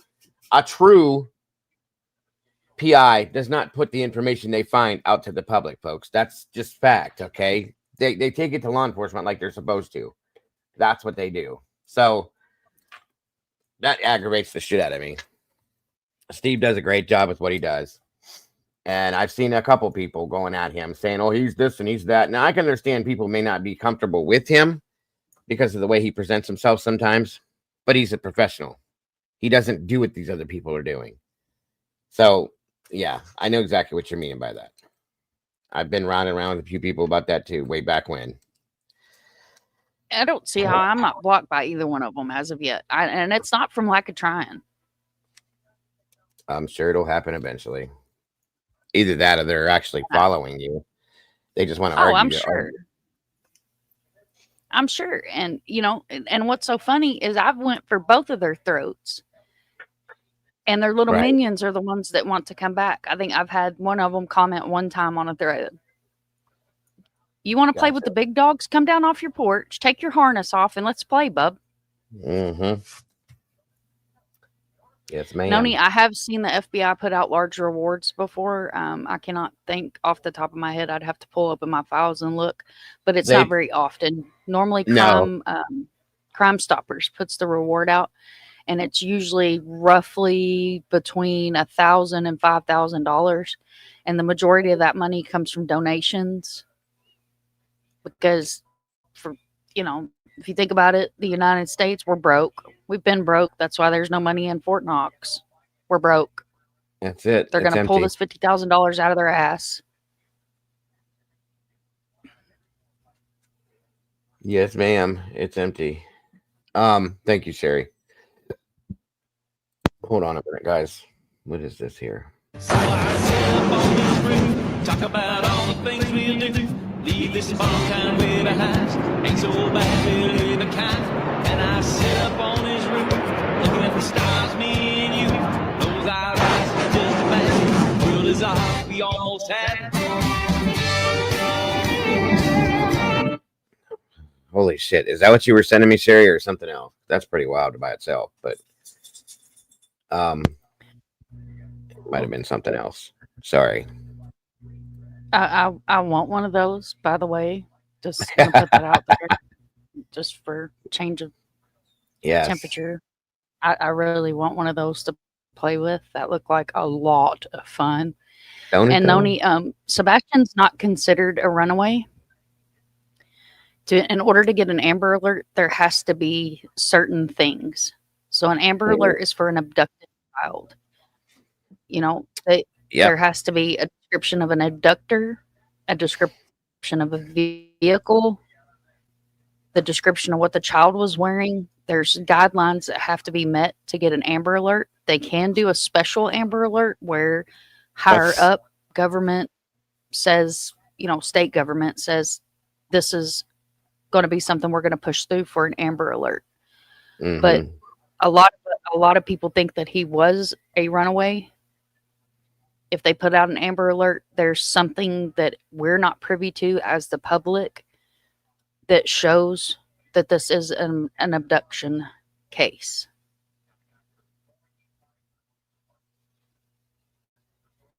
They did some things different than with this case, in my opinion, than they normally would with regular protocol. Truly, I think that they think their own thing. And they said Sheriff Kraken, whatever his name is, I always mess it up. He said today in that interview we watched, damn hat's irritating me, said that there is information that they cannot put out that they have. That alone will tell you they have something, okay? Which is why I think they did things a little different than they normally would when it comes to the Amber Alert side of things and the abduction or runaway type thing, so on and so forth. So that's my opinion. Nobody has to agree with what I'm saying. That's how I feel. So, and you have to look at the fact that when he first went missing, was reported missing, he was an endangered missing child. Yep. That's how it came out first. Not a silver alert, a silver alert would be something that would be due to his autism, medical difficulties, medical disabilities. That is a silver alert, not necessarily an elderly person. He was an endangered missing person, and then it got upgraded to an Amber Alert. The reason, in my opinion, it was upgraded to an Amber Alert is because they were able to get some kind of footage, whether it's ring cam footage, whether it's stoplight footage. You have to think that when that area, because Hendersonville is pretty much Nashville, if you've ever been there, it's an I'll be right back, Mom. Keep talking. I'll be right back. They put cameras up everywhere, and I used to smoke tree a lot, and they were pulling people over because they were using the street cams to look in through your windshield to see if you were smoking, and they would pull you over and you'd get a simple possession charge, or they'd make you throw your weed out. So that place is covered in cameras.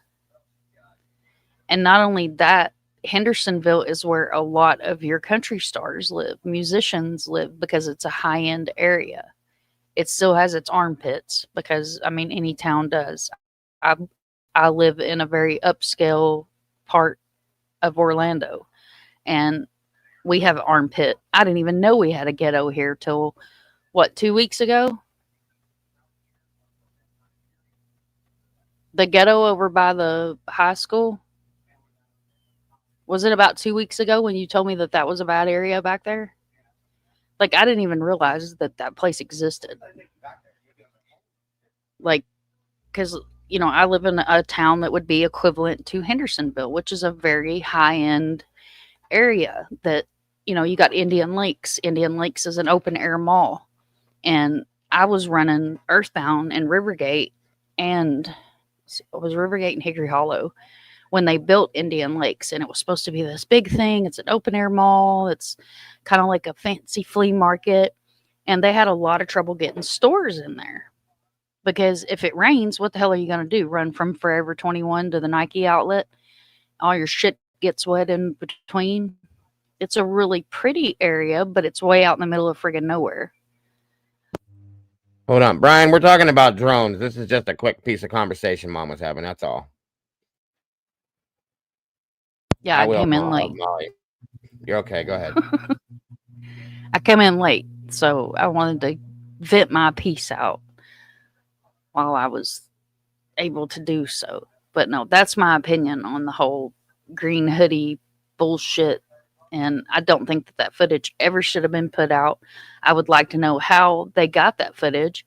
And at this point right now, and probably for the rest of my days, I will never eat at a Texas Roadhouse because I don't think that that was a very good private, you know, people's privacy. I understand being in public, but that's CCTV footage. You know, what if these sleuths, and I'm using my quotey fingers, went through those videos and started hunting for people's Facebooks in the area and then just started putting people's names out that were sitting there. And not only that, there were children in that video. Mm-hmm. There were children walking around with their families going to their table. I think somebody got conned into giving enough that basically, I think dog was used to get that information.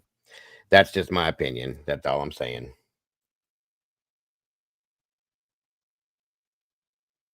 People see stars sometimes, and it doesn't make them think right. That's all.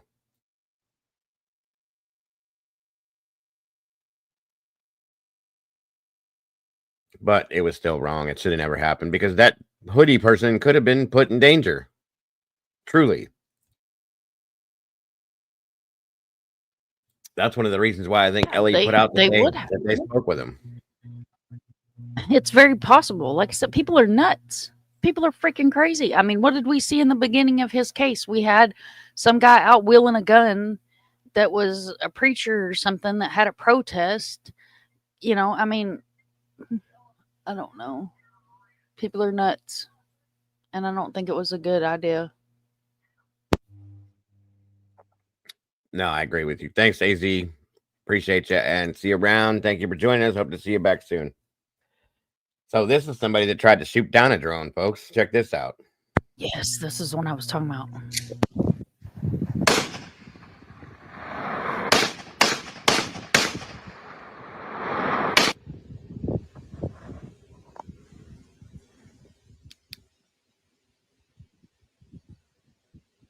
Doesn't look like they came anywhere close to it.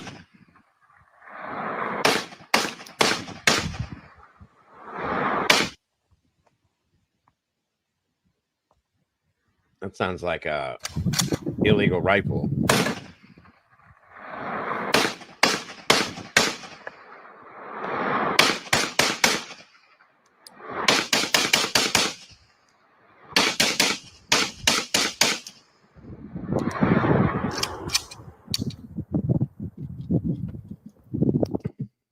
So now we have crazy people with weapons shooting into the sky. God knows where them bullets are going to go. Calm down, folks. Calm down. I'm not saying that, at certain points, I guess some people are going to. I told you guys that if these were flying in my neighborhood, my neighbors are like this too. So I just think this is a bit dangerous. Calm down a little bit. I'm going to tell you right now, they go flying over my yard, they're going to get a nice picture of my hind end because I'm dropping my pants. You're muted. You hit your mic. Did Gotta y'all change miss the thing, me? Mike. Yes, ma'am, I did actually. No, what I worry about is people are going to start going nuts doing this, and somebody's going to end up getting shot or get hurt on accident. You know what I mean? That's all I worry about. Well, you had the government officials on that presser yesterday in Staten Island saying, "Why can't we give permission to the people to shoot them down?" I thought, what the hell did he just say? Yep. What? That's why, because people will go nuts with their guns. I could just see somebody here with a fully automatic weapon. I'm blowing this thing out of the sky, and it's going to land on something and hurt something. You know what I mean? That's probably Yeah, why. I mean, think about it. Back when we were growing up, and you probably done this too, because I think you grew up in the country, didn't you? Like New Year's, what would you do on New Year's? You would wait up with toothpicks on your eyes, so your dad and your mom, or your stepdad or your mom, which is what I had, was a bonus dad, would go outside with the shotguns and the muzzle loaders and shoot up in the air. And then you had people, because what goes up will come down. You had people that were falling bullets and getting killed. I mean, what the hell's on the other side of this guy's neighborhood? That's what I'm saying. That this is a little dangerous, and they just need to be careful, because who knows how big these drones are and what they're carrying too. You know, nobody knows. And so if you're shooting this thing down, first of all, there was, I don't know, 12 or 13 bullets that just went stray all over the place. And then if this thing would come down, where's it going to land, and who or what's it going to land on top of? That's what I'm saying. That's what I'm a little nerved about. What's up, Phil? So, did you see the video of the one that allegedly came down, and they had hazmat and the firemen and all this other stuff, and now there's a fake presser that's going around that says if you see a down drone, don't approach it without a full hazmat suit on, and the fire department's not supposed to go near it. And oh my Lord. That's right. They start flying their drones over my house, they're going to see my naked hind end. Nope. Guaranteed. Trump said, if we don't know what they are, shoot them down. People, of course they are. Of course they are. This is why. Jesus. That's not good. That's not the way to do this. Public service announcement. Please do not shoot the drones in your area or your neighborhood. There may be dogs, animals, small children, or people running, jogging, or other outside activities. Right. And Paula's right. You better watch, Mom. People are going to start flying their drones over your house just to see your butt now. You know how these people are. They're weird. Come on with it. I got a tattoo they can look at. There you go. Y'all know, I'll know it's my butt. If we see a butt with a tattoo on it and Mom starts hiding for a while, you'll know what happened. Oh, she ain't gonna hide. She'll come right out and say, "That's me. Here it is." I'm not gonna, you know better. I'm gonna screenshot it. I'm gonna screen record it. I'm gonna put it all over the place and say, "That's my hind end. I told you fools." That's all y'all's gonna get from around here. Yep. Yeah, Trump should not have said that. You especially with who he is. People are gonna listen. And no, you don't say stuff like that. Because now it's going to turn into all-out war with these things, and somebody's going to end up getting hurt somehow. I can see somebody there's a lot of people out here that have weaponry that they probably shouldn't have. And I'm like, oh, shit, now I get to use my RPG launcher I've been wanting to use for the past 13 years, and woof, there it goes. They're going to blow these things up midair. Could have to do with the U.S. military's drone warfare school. I have no idea, Molly. No idea. You're welcome back, Taylor. I don't know. You can use the same link, Taylor, if you want to come back up. It's up to you.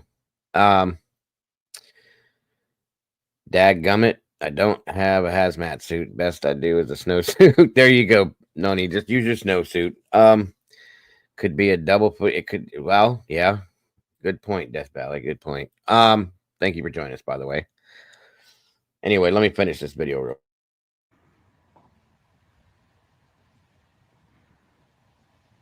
It didn't even come close to hitting this thing. It ain't done nothing but, or is it coming? Is it coming down?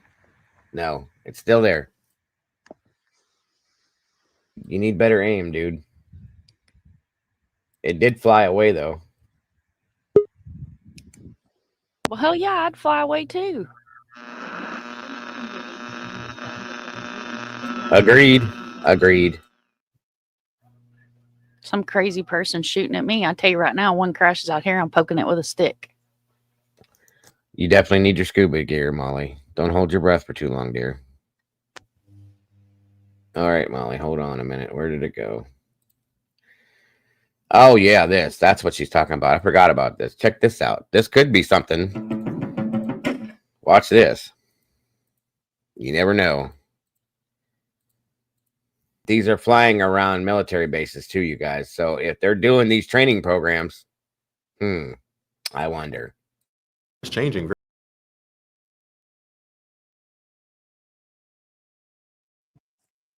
This next video, thank you, Mom, for sending this, by the way. It should be interesting.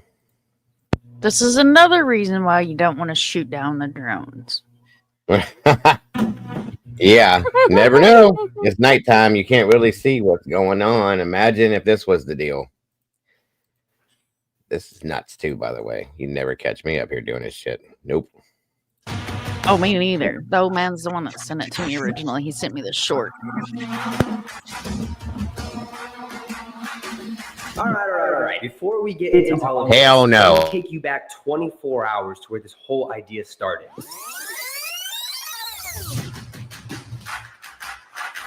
So the other day I was on YouTube and I saw this dude standing on top of a flying drone.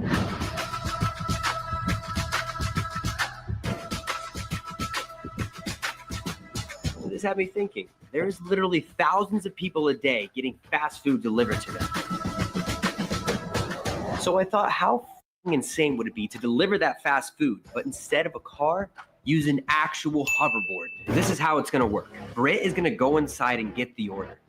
Now, after getting the order, she's gonna hand it off to Corey. Corey is then gonna have to grab the bag and climb the McDonald's building without getting caught and be ready to hand it off to Hunter. All right, he's about to fly up, and I'm about to give him delivery of the McDonald's. So while all this was going down, I'm gonna grab some food. Do you want anything? I think we're gonna get McDonald's. It's just a salad. Are you a ranch guy? Blue cheese, bro. You're blue cheese? You're fucking crazy. What do you want anything from McDonald's? Yeah, give me like a This guy's filming me. Order. There's a guy filming you order right now, so be careful. Why, dude?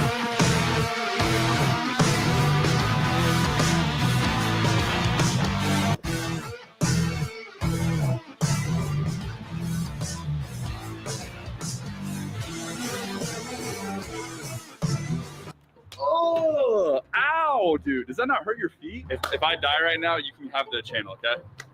There you Deal. go. It's a confirmed deal right now.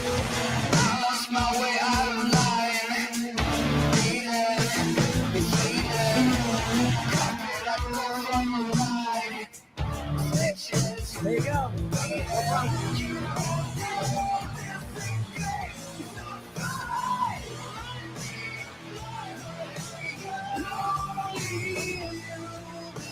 What is that? Come with me. I think our food's here. Is that you? Come on. Is that actually you? Do you know what that sound is? Dude, it's getting louder. It's getting louder. So all this reminds me of is Hobgoblin from the Spider-Man movies. Just saying. Hell no. You ain't got a nerd side of me. Well, hello, Miss Rowena. I didn't even see you till just now, dear. Thank you for joining us today. This guy's nuts. Oh my god. Oh my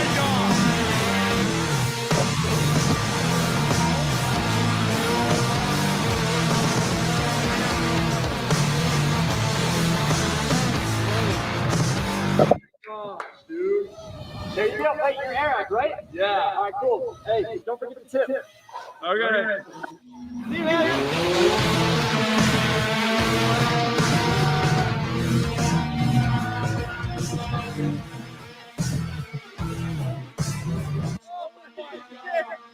This is why you asked me if I was hungry. Yeah. All right. Well. Nerp. Sorry, but no. Good old drive Well, through. no, I wouldn't do it either. Nope. Nope. Nope. Nope. Negative. Did they scramble jets? I was just thinking about the fall. Yeah, all this guy's got on is a helmet. What about the rest of your body, bro? So they're going, no. No. There's a flaw. There's going to be a bottom at the end of that. McDonald's He has a ain't worth- GoPro for our enjoyment. Yeah. You've got another little tinier one following him too. It's like, what are you doing? Stop that right now. Now, something that was mentioned here about the drones on our scanner feed was, what if it is like one of those small single person helicopters? We've been talking to so many people. Right. Which Yeah. I think has been being seen as well. So that has been mentioned because they said it sounded like a helicopter. It was the size of a small car. And I'm going, well, it is Oklahoma. There are crazier things that have happened.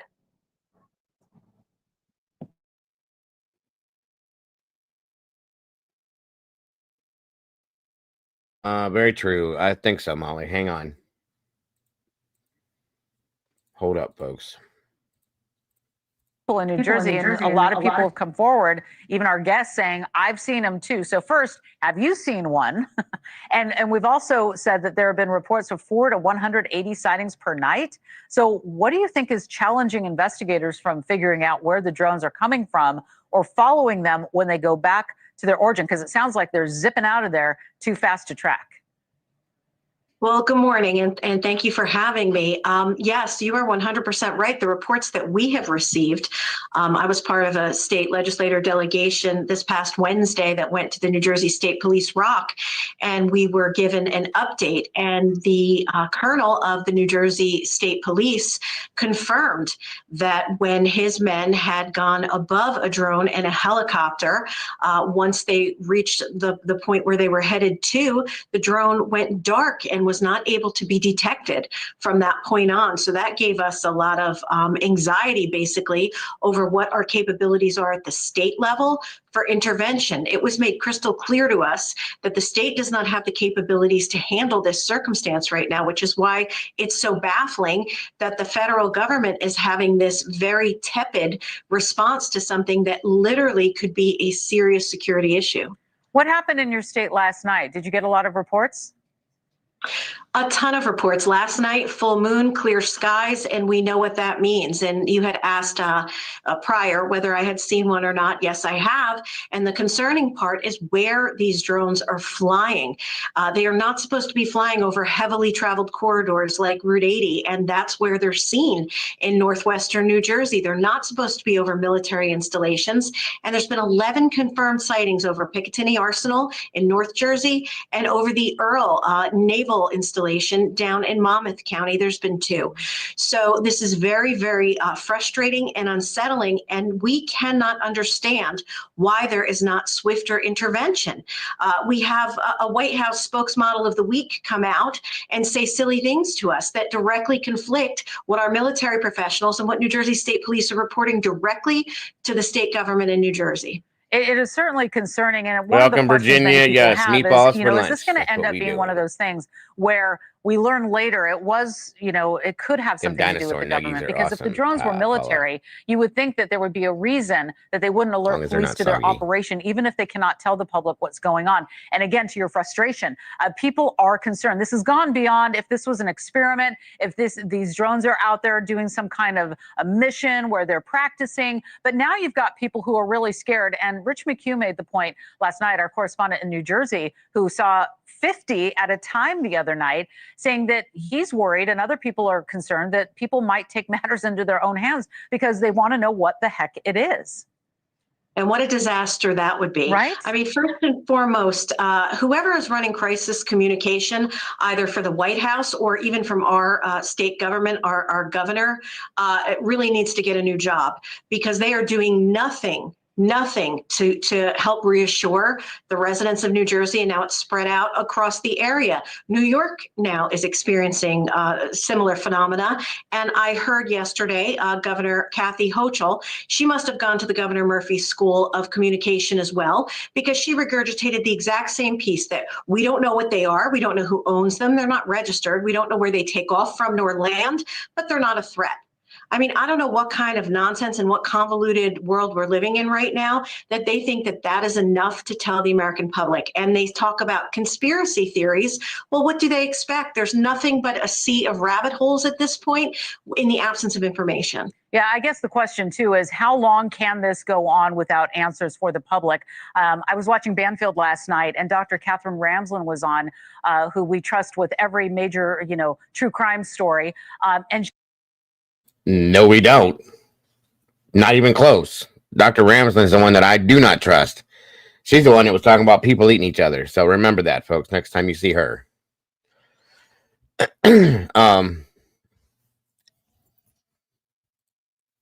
She reported seeing them over her home in Pennsylvania and described a scene that sounded like it was out of a movie. She said she saw one heading west, one heading east. They kind of met together. They went in formation and started zipping around together. I mean, it really is like something out of a science fiction movie. We need answers, and I hope that you can help get them to us. Republican New Jersey State Representative and Assemblywoman Dawn Fantasia, thank you so much for joining us and giving us your perspective of what's happening in your state. Appreciate it. Thank you. Thank you. Thanks for watching. Go to joinnn.com to find News Nation on your screen. And don't forget to click the red subscribe button below to get more of News Nation's fact-driven, unbiased coverage.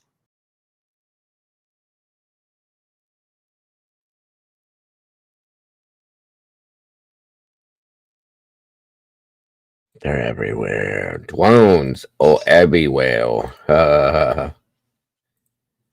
Be very quiet. We're hunting drones. Everyone needs to look up the list of people who he has pardoned in their crimes. It's scary. Been a lot. There have been a lot, I'll say that much. You can see it beeping. You can see our Christmas lights in the corner. The tree next to our house. And then right above, there is an aircraft.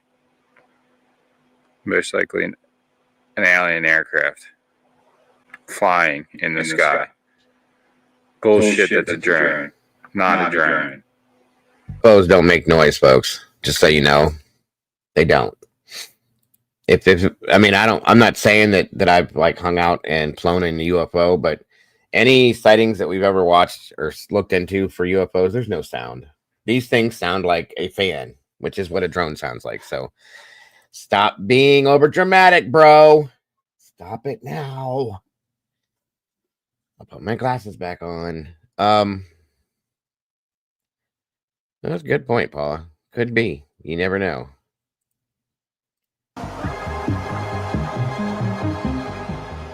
Why are they getting closer and closer? I don't know, I have a really bad feeling though. Like, I have a really bad feeling.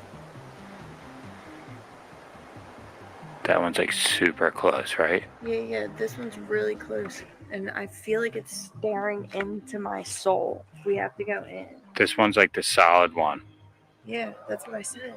This one's such an alien spaceship, I can't even stop with this. Def not just a regular drone. See, here's the problem. These people run around dressed like reindeer and stuff, and he's seen aliens. What do you think is going on? Yup. I think they smoked a little too much of the tree that night, and he wants to see a UFO. He's going to get clicks and views on his channel. That's not a drone. Why are they calling it that? I don't know. Wow, I've never seen so many UFOs in my life. It's a drone, folks. That is not a UFO. It's a damn drone. You can see by the way it's going up and down and moving side to side. You can hear the shit in the background. This guy's a doofball. Or at all, really. Hear the stories you too about the drones that were morphing into other things. Did you hear those stories too? Huh? Yeah. I'm like, yo, I know it's the holidays and all, but you're doing a little too much partying there. Sorry. Lay off of whatever you're smoking. I can also say that the green trees have never done that for me. No, not unless they're dipped in something and soaked in it for a while. That's the only time I've ever hallucinated while smoking the trees. Sorry. And I don't know if they're doing that stuff again. Back in the day we did. Probably caused a little brain damage, but you know, I'm over that now. So I'm not watching a drone morph into a helicopter. Just saying. Morph. They're using the word morph. There's your first problem. Okay. But what I was going to say is with Oklahoma, we've got Tinker Air Force Base, and we've also got Fort, or was it the whatever Lawton Fort? I went blank. So, and they were just talking about using Oklahoma because of our winds and stuff for drones and to fight the drones, and I'm like, huh. Oh yeah. How many others are going on like that? And think about what Noni just said too. This could be one big social experiment where the government's trying to gauge how the people would behave if the aliens. That's what I was saying the other day. This could be a test just to see how people are going to react. See how we're going to react as if something, because they've been, listen, guys, and I'm not saying this is what's going to happen. I feel like I've been smoking too, but anyway, even thinking this, but we've been seeing all this stuff, this congressional hearings that they've been having about UAPs and aliens and all that bullshit that's been going on in Congress and all that. Out of nowhere, all of a sudden, we're going to do this. All these years, they've been not doing it. Now they're going to, and they've been doing that and doing this, and there's been more sightings of things and so on and so forth. Maybe they're trying to you know, practice getting us ready for something that they're going to tell us about. Who knows? I'm not saying that they are, but it's just a little too much for me. I think there is a lot of this going on, but what Noni said, that would make some sense. It truly would. I don't know, but there's people like this dude that are like, there's UFOs everywhere. Go back inside your house, bro. You'll be okay. Obviously, people who have been watching the news, at least on the East Coast, or just going on Facebook or anywhere in general, have been seeing that there's been tons of drones. They're calling them drones, flying over New Jersey and Long Island, New York, parts of New York, parts of New Jersey. And right above my house, there has been at least 15 to 20, I'm going to call them full-on spaceships. There's one right there. See it? Past the tree.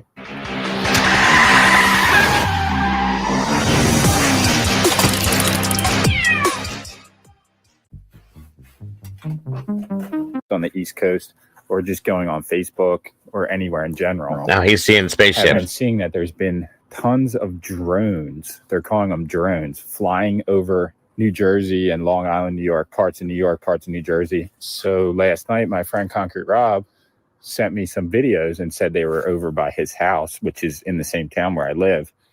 So we decided to come out around the same time that he messaged me. And right above my house, there has been at least 15 to 20, I'm going to call them full-on spaceships. There's one right there. See it? Past the tree. It's hard to see because it's far. But right after when I came back, another one went by. Oh, yeah. This is like the Phoenix Lights. Oh, wow. But in New Jersey. That was wild. You can still see the other one? Is that it there? Yeah, it's just going off into the distance. Yeah. Do you see it though? Yeah. It's coming this way.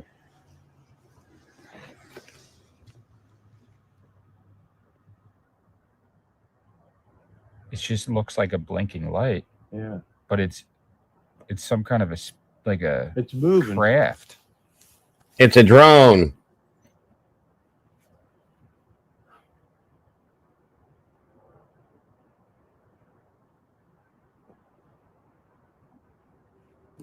It's silent. You don't hear anything. That's what I said too. I was like, how would a drone not make noise? My drone's like as big as my hand, right? Yeah, and it makes noise. And it makes noise. You can hear it from like. How can you hear you? Okay, for as far away as that is, you guys, there's no way in hell they're going to hear it. It sounds like a fan. That's what a drone sounds like.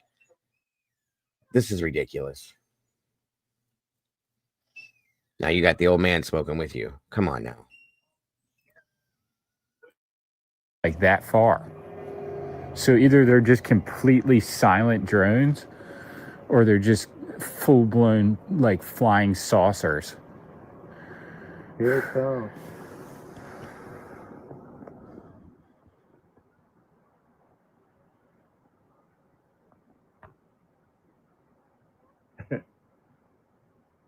That's pretty wild, man. What is it though? I don't know. This camera, my phone gets so grainy when it gets that close, but I had the other camera out. I should have it out right now. What's the name of that? Man, they made a lot of movies about this stuff. Yeah, but this is real life. But this is actually happening. It's actually fully a drone.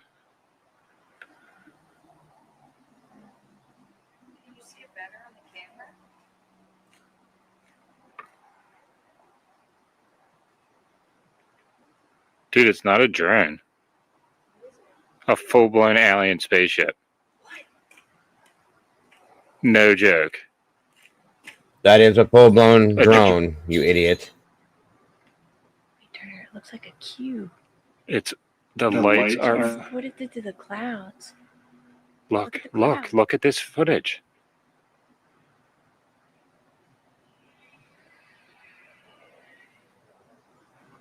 It looks like it's spinning, right? Or am I just like letting my mind play tricks on me, you know, from all those UFO shows? No, we gotta wait It for. looked like it was spinning though, didn't it? My mind's playing tricks on me. There's dozens of them, literally. How many drones are there here? A lot. Right there. And right there. So 1, 2, 3. 3. That you can just see. And then 4 that just passed. And then 5. I think I'm more mesmerized by what the hell she's wearing. Can anybody explain that to me? It could be distraction, Charlotte. It could. Very true. Very, very possible. Right, Matahari. Just saying, these people. Crazy. 6. The 2 that you got on film. This one's literally right here. Exactly, Sherry. Right above you.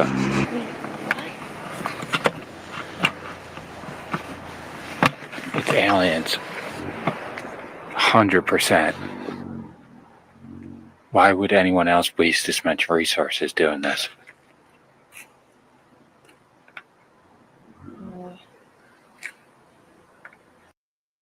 What resources are being wasted? It's somebody flying a damn drone. What is he wasting? Explain yourself. What is this guy called? Tucker Upper. Yeah, okay. That says a lot right there. All by It's itself. all in the name. That's it right there. Moving forward, let's see what else we not see that's there. Damn, it's so ridiculous to try and film these things. Here's another one. Now, don't get me wrong. I'm right there with you. I said this the other day. If I seen multiple drones, because they're not UFOs, flying over my home, I'd be irritated. I'd be standing out there going, excuse me, what are you doing? And I can't say that I wouldn't maybe try to take a shot at it. I'm just saying, because it's an invasion of privacy in some senses. But still, dude, your girl is dressed up like an animal. I don't even know what kind. And you're standing outside screaming aliens. What the hell? That's what I'm saying. One coming. This one's beeping a lot differently, though. It's a drone. Not so differently, I guess.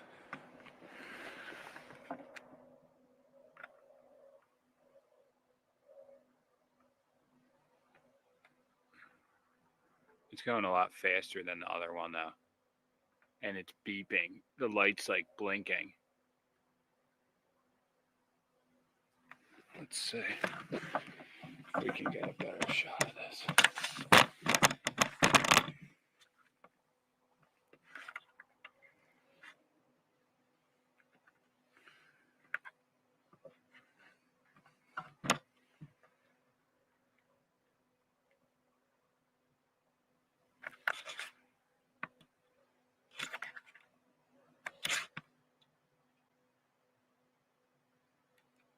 Alien spaceship.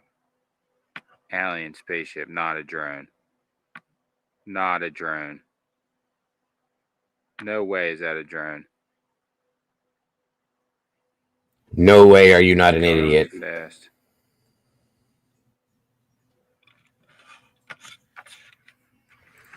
Oh, sorry, Karen.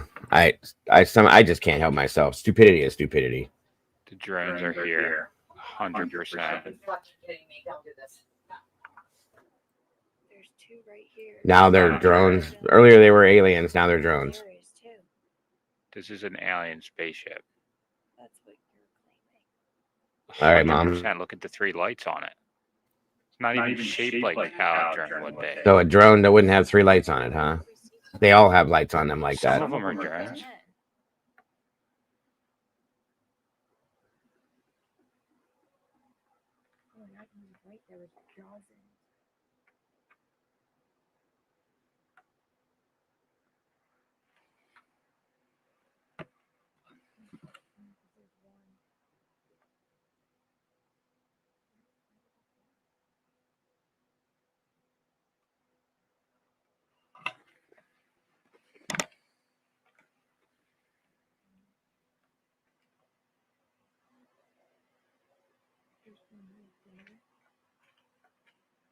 You know what's crazy too?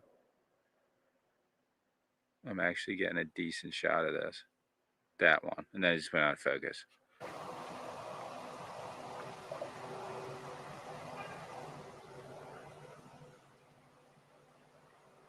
Alright, so one's on the way. Sammy's really good at spotting them. Honestly. Yeah.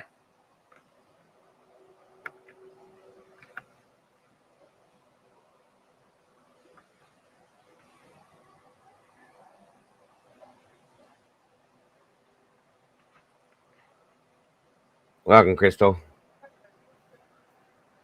Okay, so anyway, I can't. I'm starting to feel dumber. Anyway, also we have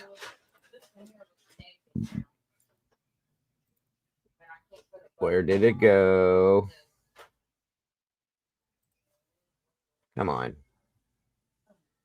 What happened? There it is.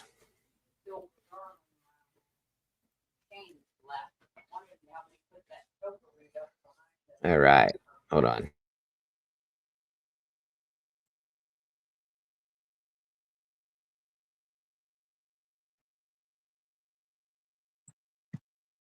People online have wondered if it's legal to shoot at mystery drones spotted over New Jersey. It's illegal under federal law. Wow. Since November, dozens of witnesses have reported seeing mysterious drones flying over various parts of New Jersey. While law enforcement officials have said that the drones don't appear to be a threat to the public safety, the drones have nonetheless sparked concern over who is flying them and why.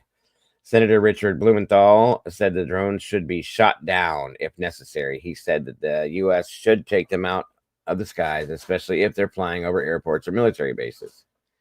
People online have discussed the possibility of private citizens shooting down the drones, and some people have said that they'd shoot at a drone if it flew low enough over their house, and at least one commentator said they can't believe no one has shot down these things yet.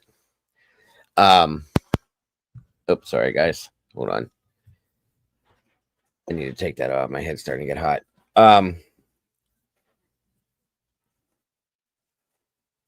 Where is it at? Where did it go? Oh, but others have claimed that there are felonies and federal charges waiting for those who do shoot at the drones. Is it legal to shoot down a drone? The source is the Federal Aviation Administration, the FAA, U.S. Federal Code. Past instances in which people have shot drones down in Florida and New York, and the answer is false. No, it isn't legal to shoot down a drone. It's a federal crime, which means you'll do federal time. It would be a felony, folks. So be careful, please. So don't start shooting at them. So, which I'm going to guess it's probably going to be because of the danger behind shooting something like this down out of the air, and the fact that you could misfire or, you know, have stray bullets, ricochets, or actually drop this thing on somebody and hurt somebody. It's a federal crime to shoot down a drone, meaning it's illegal nationwide. Shooting down a drone can also lead to state or local charges for violating laws, other laws not specific to drones, is what I thought. In a June 4th, 2024 statement regarding drones and local laws, the Federal Aviation, the FAA, I should just say, said that it's illegal under federal law to shoot at an aircraft. A person could face civil penalty from the FAA and or criminal charges from federal, state, or local law enforcement if they shoot at an unmanned aircraft. Another name for a drone. Private citizen shooting at any aircraft, including unmanned aircraft, poses a significant safety hazard, like I said. The FAA said that an unmanned aircraft hit by gunfire could crash, causing damage to persons or property on the ground, or it could collide with other objects in the air. The FAA referred people to a federal law regarding the destruction of aircraft, which we're going to look at that right there. Move. I don't want to see your little dear readers thing. There we go. 18 U.S. Code 32, destruction of aircraft or aircraft facilities. There's the law. Don't do it. Unless, of course, it causes you some damage or harm. So, let me see if this plays this out. 1 second.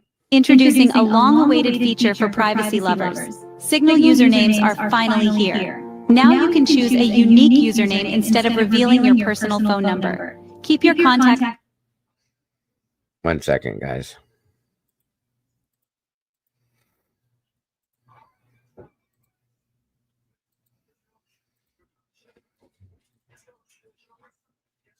Private. Build your own digital identity and enjoy the same secure messaging you trust. That's it, really. This year, a 72-year-old Florida man shot a delivery drone with a handgun and was arrested. He was charged with 1 count of shooting or throwing deadly missiles into dwellings, vessels, or vehicles, 1 count of criminal mischief causing $1,000 or more in damage, and 1 count of discharging a firearm in public, which is another law we're not allowed to do, or on residential property, according to verified partner station First Coast News. A 60-year-old man in New York was also arrested for shooting down a drone this year. The man was charged with 2nd-degree menacing and 4th-degree criminal possession of a weapon. So no, guys, it's not at all legal. So don't do it. Just to be safe, keep yourselves out of jail and the possibility of possibly harming somebody. No, we don't want that. So we can go to jail for flying drones over protected airspace, but these unknown drones can fly around unbothered by our government. Nope, it doesn't make any sense. That's absolute fact, Paula. I don't know what the deal is behind it. I don't. I'm very curious. But just don't shoot it down and I was in trouble. So this is a map where they have been spotted. Molly put together because she's a mapper. This whole weird triangular looking thing. This is where they've been spotted at, if that makes any sense to anybody. Seeing that like that?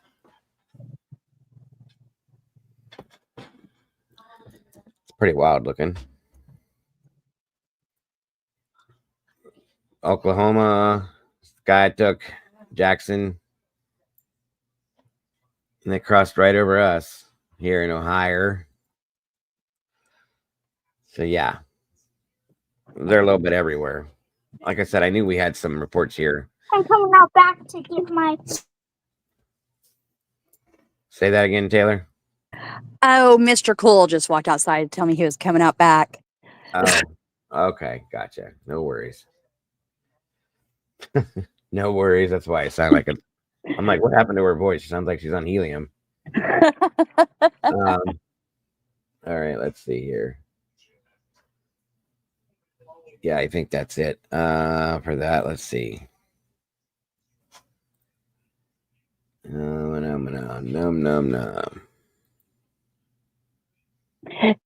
you know, Amazon's using drones for delivering. Yep, they have been for a while now, especially around here.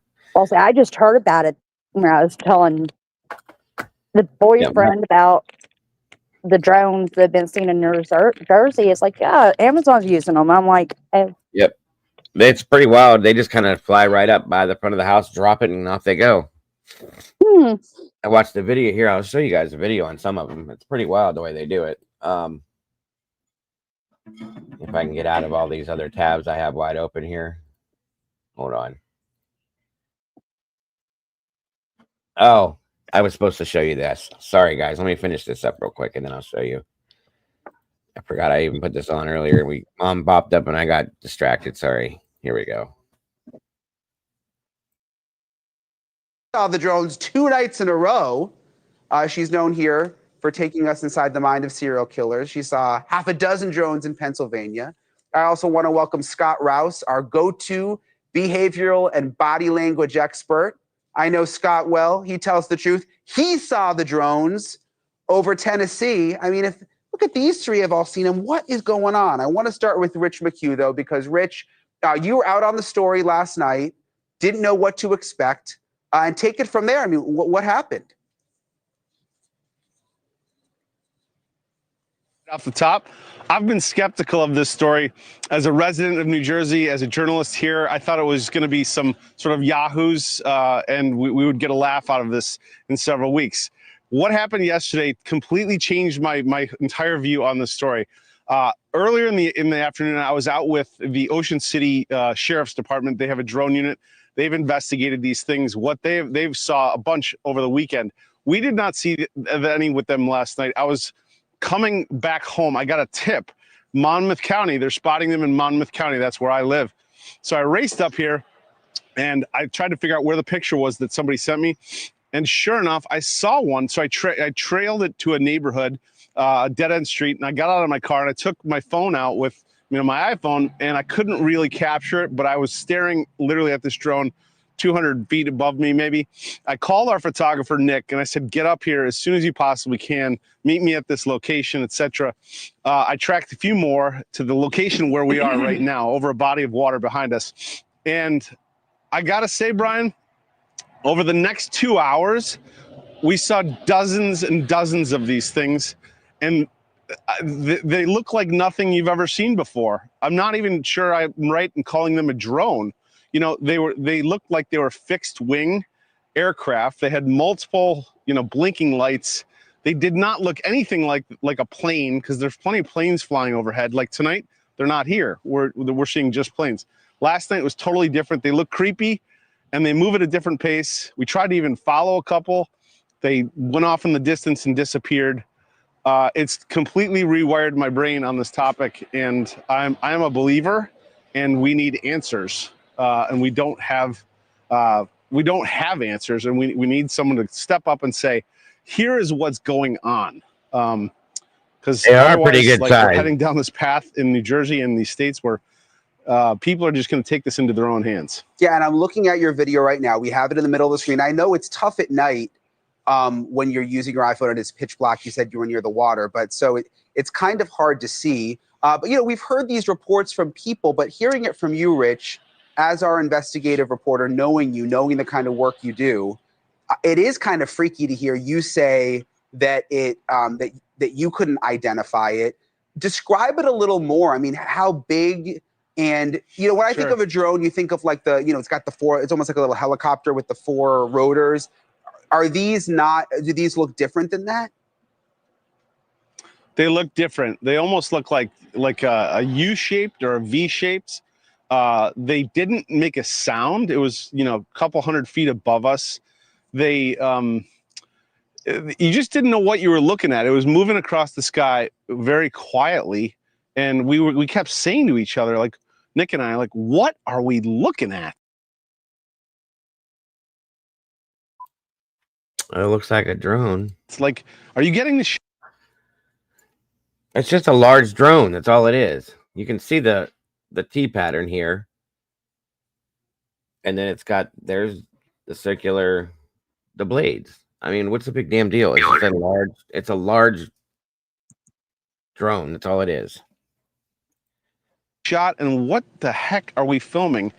There's a couple shots you can see where you can see that it's fixed wing, and it doesn't look like a plane. It almost looks like inverted. It sounds crazy as I say this now, Brian, like that's what you're seeing on the screen. Welcome to the sauce, Pigtails. Appreciate you very much. Congratulations and welcome to the family. We appreciate you so very much. Great to have you here. And that's what we were seeing right above our heads, and it happened till about 11:30 at night, and then it started to like die off, and I was like, we can stay out here all night, but I went to bed. This is my community. I've never seen these things in the sky over my community before. I went to bed thinking like, this is wild. These things are flying over our homes, over our residences. There's a military Earl, which is a munitions depot just like about 1.5 miles behind me. They've reported sightings of these things above, and they said they're ready to take action if they need to. This is for naysayers out there, like, this is real. So how many did you see at once, Rich? Was it just the one, or? Well, all right, everybody, I'm going to give you guys all homework for tonight, because I'll be here in the morning for the morning show tomorrow. We'll have Sunday brunch tonight. I want you guys, if you're not doing anything, to go out and look outside in your skies and see if you see anything like this. Everybody, just for a little while. If you do, record it. Send it to me. But just, if nothing else, at least record it. If you see it. Maybe it is. Maybe it's Santa Claus, running practice runs or something. Just saying. No, I think we would see a couple at a time in various parts of the sky over this water. And we'd be like, oh, we didn't get this shot on that one. And they'd be like, well, wait, we'll just wait. I'm sure there'll be another one. And sure enough, one started creeping towards us. And it's like, it felt like I was in a bad sci-fi movie, like that it was just that I was placed in, but it involved my actual hometown. It was very, very surreal. I mean, to hear you saying this, again, it just sort of hits me in a different way coming from you. Wow. I want to go to Dr. Ramsland now. Dr. Ramsland lives in Pennsylvania.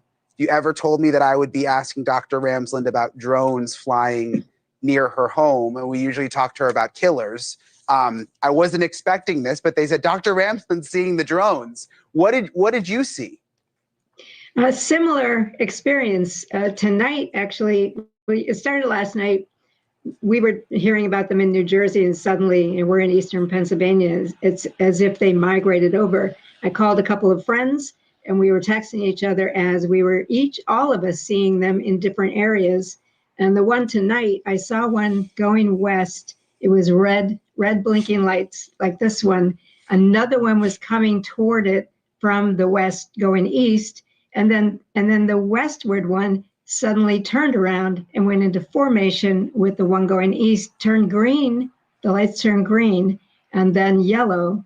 And it looked very much like what we're seeing here in these pictures. Have you ever seen anything like it, Dr. Ramsland? And are you sure it wasn't a plane?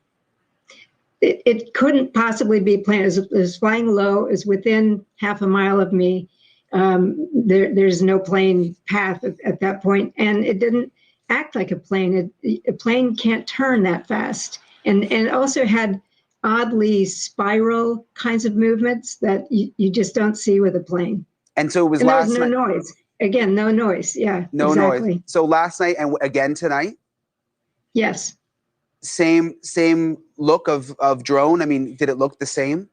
I could see them more clearly tonight, and I think it's because it is a very clear night. I saw them really distinctly, and there were more of them tonight, according to my two friends again got out, and we all could see more tonight. Wow. Okay, so Dr. Ramsland is in Pennsylvania, Rich is in New Jersey. Scott, you are in Tennessee, so you're in a different area where we haven't heard as much about this. Tell us about your sighting. Yeah, mine's different than your all's. Mine's a lot different. Mine don't look like what you're showing there at all. These things are round. The ones that I saw were round. And they've got this ring around them. And around the ring, it's got little lights on it, and the light is spinning. And on the video that I sent you guys, you can see that at first before I zoom in on it. Because when I zoom in, it gets all blurry, and it looks like it's changing shapes, but it really isn't. But if you look really closely, you'll see how there's a thing spinning around it. And so I don't know mine didn't look like a plane at all. And I saw like 30 of them all together. Yeah, that thing right there was the first one. I believe that was the first one. And when it scooches in, you can sort of see that? You can sort of see there's something spinning around it. Yep. Yeah, but it's hooked to it. It's like a ring it's that's so on it. hard at night to video these things. I mean, that's the thing. It's Yeah. like no matter, it looks so distinctive in person. And then you look at the video, even with our new iPhones, it's just, you can't really capture it. But are you sure it wasn't a plane, Scott? Because sometimes it's hard to tell. Positive. I think all three of your guests tonight, we're all professional observers. And that's one of the things that we check out. What does it sound like? What does it look like? What is it doing? What does it sound like? And that had no sound at all. And there were, at one point, there were 5 when I after I saw this one, and there were 3 up in the by themselves, and there were 2 ahead of it that came past those. And then as they went on, the other 3 started following that one. Then they split up, and then I got video of where there's one there in different sections of the front yard and the backyard. You could see them through the trees, but these were completely different than what you guys were seeing. These are completely different. That's a good point, So, Rich, Gary. you've been reporting on Truly. this for a couple of days. What do you make of the Homeland Security response that essentially the people are misidentifying these objects, that most of the time it's planes? And the Homeland Security Secretary was actually on TV tonight saying, they keep saying there's no threat to the public. I mean, you've seen them for yourself. You don't seem satisfied with that response. All due respect, Brian, to the security advisor, it's tone deaf. It's insulting. I know a bunch of state legislatures and sheriffs here in New Jersey who would be happy to talk to him. The Ocean County Sheriff told me a story yesterday that over the weekend, there was one of his officers was on the beach, called 911, reported seeing 50 drones come off the ocean inland. They called everybody, the FBI, the Coast Guard, whatever. The Coast Guard went out to investigate, told them they had 13 drones following them in. This is documented stuff. This isn't just like, build down. That was the video I showed you where law enforcement was responding to this, where they were all coming out of the ocean and they're coming in and out. I don't know if you guys remember seeing that with the lights out there. That's pretty wild. That I will say I have questions about. On the street is calling this in, and nobody's verifying these things. These are real people, like police officers. This is happening. So they need to get. They should be scrambling something up here, figure it out. I'm surprised they haven't put a plane up just to say, here's what we've done. But to see no response, no federal response is truly upsetting. And the longer this goes on, as I mentioned before, somebody's just going to take matters into their own hands and just, now that Trump is saying what he's saying, they're going to do it. They're going to take a rifle and shoot one of these things. Yeah, and I mean, look, with video and phones and social media, you can't just say, nothing to see here anymore. The government can't really get away with that anymore. I mean, clearly everybody's seeing it. I'm just curious, Rich, I'm looking at your video again. It's such good video you got, but you can see the blinking on it almost looks like wings, almost like a plane would, which makes me think, do you think based on what you saw, these are some kind of military drone, some kind of technology that, because, with UFOs that we've covered, this looks like man-made, maybe I could say from what I'm seeing, although it's blurry. I mean, is that the sense that you got? I hope so, Brian. That thought went through my mind, and there is some sort of hope in my brain that this is a secret military operation that at a base near here, and they're calling it red teaming, where they're coming out to test for lapses in our security and where we would be at fault. I hope that that's the solution, or that's what we find out in a week or 2 weeks. If we don't find that out, if it's not our military, it's worse. It's a scary scenario if it's not our military. Right, if it's something from another country. What do you think, Dr. Ramsland? I mean, you've covered everything in them, from the vampires to the killers, and I mean, I'm just curious what goes through your mind when you were looking up even tonight. Do you think it's a military exercise? What's your gut telling you? I'm frustrated with the government response, because you can't say we don't know what it is and also say it's not a threat. Yeah. Because if you don't know what it is, you don't know that. And who knows if it's a future threat. They might be gathering intel that will come back on us eventually. And it could be a matter of national security. Why can't they act on that alone? That's potentially, it is a threat. And just rope one of those things in, take a net up there and a helicopter or something. They're not that far away from us. They're not way up in the sky. They can fly pretty low quite often. Thanks for watching. Go to joinnn.com to find News Nation on your screen. And don't forget to click the red subscribe. Thank you, Ashley. Thank you. Mom left. Take the dogs out. What do you think of that, Taylor? Well, I was going to say the only thing I can come up with is that's the only thing that scares me is what if it is from another country trying to gain intel on us? Mm-hmm. Agreed. That's what bothers me mostly with this, truly. With all the jokes and stuff I'm making, that does truly, honestly bother me. No two ways about it. It's a little unnerving. Now, here's another one. Check out. Now, we're seeing these here in certain cities in the United States. And as I told you guys yesterday, they're seeing these in other countries now, too. Okay? Here's a perfect example of that, just so you guys know. Usual sightings of drones near the US bases in Germany has put policymakers and military officials on the edge. Unidentified drones have been sighted over sensitive industry locations and the US airbase at Ramstein in Germany in recent weeks. This, as per the Spiegel News magazine report. The magazine has cited a confidential report by the German security authorities. Now, according to Spiegel, the report by German authorities flagged various drone sightings made in the evening hours of the 3rd of December, the 4th of December, over the airbase. A security source told Reuters that the report on drone sightings over Ramstein was correct. The German Defense Ministry declined to comment on the report.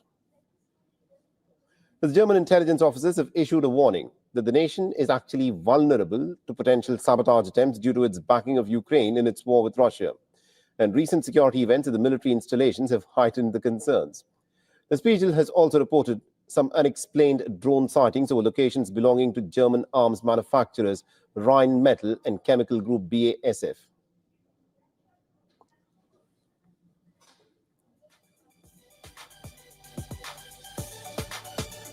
For all the latest news, download the WION app and subscribe to our YouTube channel. So they're seeing these over U.S. military bases in Germany. That's interesting. That's what I'm saying. That's what I'm worried about and wondering about. Excuse me. Where are we at here? The hell? 1 second.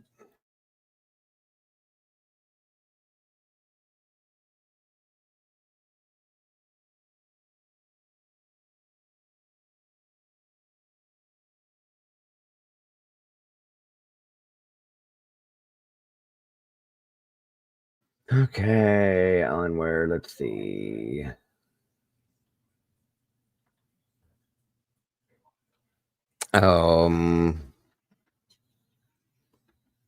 There's a lot of questions I have. I'll say that much.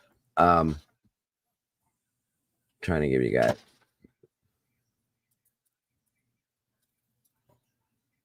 So the former FBI guy used to be with the FBI that dealt with this stuff. He's saying it's hysteria. Hold on. Another piece of information about going back to the CEO shooting. This is kind of interesting. I'm going to give you guys this update too. For those of you that didn't see it. This morning, new details about an urgent tip identifying Luigi Mangione as the possible shooter of United Healthcare CEO Brian Thompson 4 days before he was arrested. Two senior law enforcement officials tell NBC News that San Francisco police thought the man caught flashing a smile inside a Manhattan hostel looked similar to the 26-year-old in this missing person poster and notified the FBI. One of hundreds of tips the NYPD says it received in the days following the murder. Mangione's mother filed the missing persons report in November after having not spoken to her son since July, the report says. The new information comes as the fight to bring Mangione back to New York intensifies. He should be, and I will continue to say, be prosecuted here in New York City. Manhattan District Attorney Alvin Bragg suggesting the 26-year-old may soon drop his fight against extradition from Pennsylvania to New York. We'll be ready whether he is going to waive extradition or whether he's going to contest extradition. Mangione's attorney has not responded to NBC's request for comment. Meanwhile, investigators are still working to identify a motive. United Healthcare says Mangione was not insured by the company, but the NYPD says written pages found on Mangione mention the company by name, suggesting the murder was more ideological than personal. He also wrote about suffering from debilitating back pain, police say. The injury that he suffered was a life-changing, life-altering injury, and that's what may have put him on this path. The why of this horrific ambush fueling a larger conversation around a flawed healthcare system. Senator Elizabeth Warren making headlines with these remarks on Wednesday. Violence is never the answer, but you can only push people so far. And then they start to take matters into their own hands. Thompson's boss, the CEO of United Health Group, also speaking out, acknowledging in an op-ed the health system does not work as well as it should, calling for changes that make the health system work better for everyone to honor Thompson's life and legacy. And even with the United Health Group CEO's calls for change and denouncing the violence, we have really seen a wave of anger online towards the health insurance industry, which is raising real concerns about potential copycat violence. Just this week, a woman in Florida was charged with threatening her health insurance company. She has pled not guilty, but this is really raising concerns among the NYPD as this case continues to develop, something that they're keeping a very close eye on. Laura? Priscilla Thompson starting us off this morning. Thank you. Hey, thanks for watching. Don't miss the Today Show every weekday at 11 a.m. Eastern, 8 Pacific. So there's that. I don't know if you guys had seen that or not. It's kind of interesting piece of information. And let me see. I was trying to give you guys something. Hold on a minute.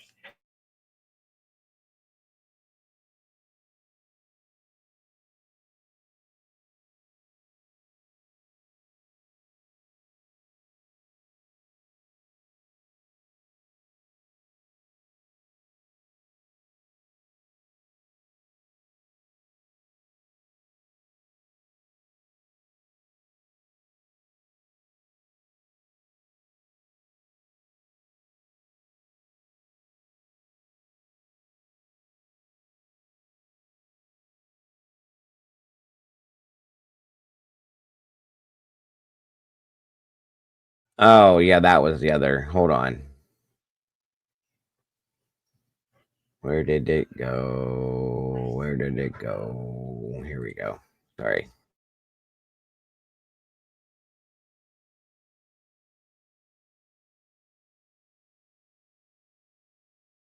All right, so this was just released on Linguini Manicotti.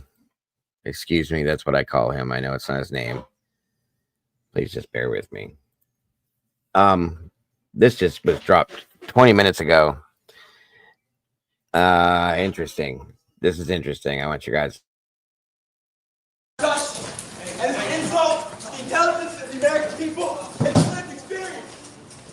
As the investigation into the fatal shooting of United Healthcare CEO Brian Thompson continues, authorities are zeroing in on critical pieces of evidence that they say strongly implicates the suspect, 26-year-old Luigi Mangione. From surveillance footage to a forged ID, a 3D printed firearm, we are going to take a look at the key evidence that led to Mangione's arrest and explore how it ties him to this deadly shooting.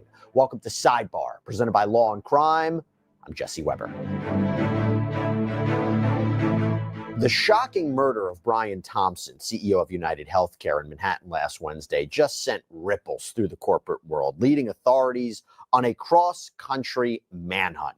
Thompson was gunned down outside of the Hilton Hotel in New York City, where he was approached from behind by a man who fired multiple shots at him before fleeing the scene. It was just absolutely shocking.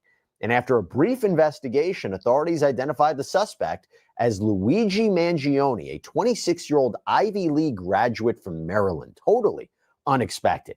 Now, as investigators pieced together the evidence linking Mangione to the crime, or allegedly linking him to the crime, there are key details that have been emerging that paint what is a very chilling portrait of the suspect, his motives, the series of events leading up to his arrest.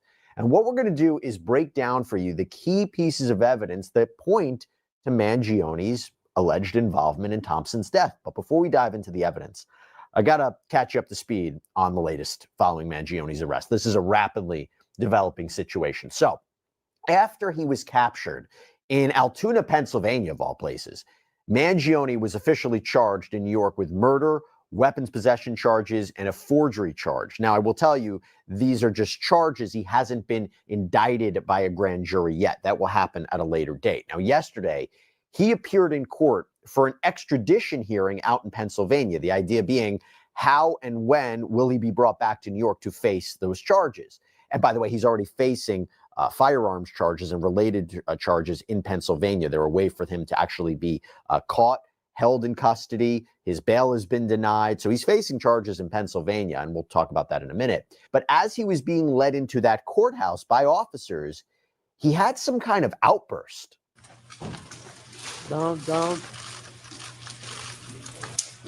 completely out of touch. And the insult to the intelligence of the American people and lived experience. Now, we can't make out 100% of what he said in full, particularly at the very beginning, but he appears to have uttered this. I can. He said, "This is completely unjust and an insult to the intelligence of the American people." That's what he said.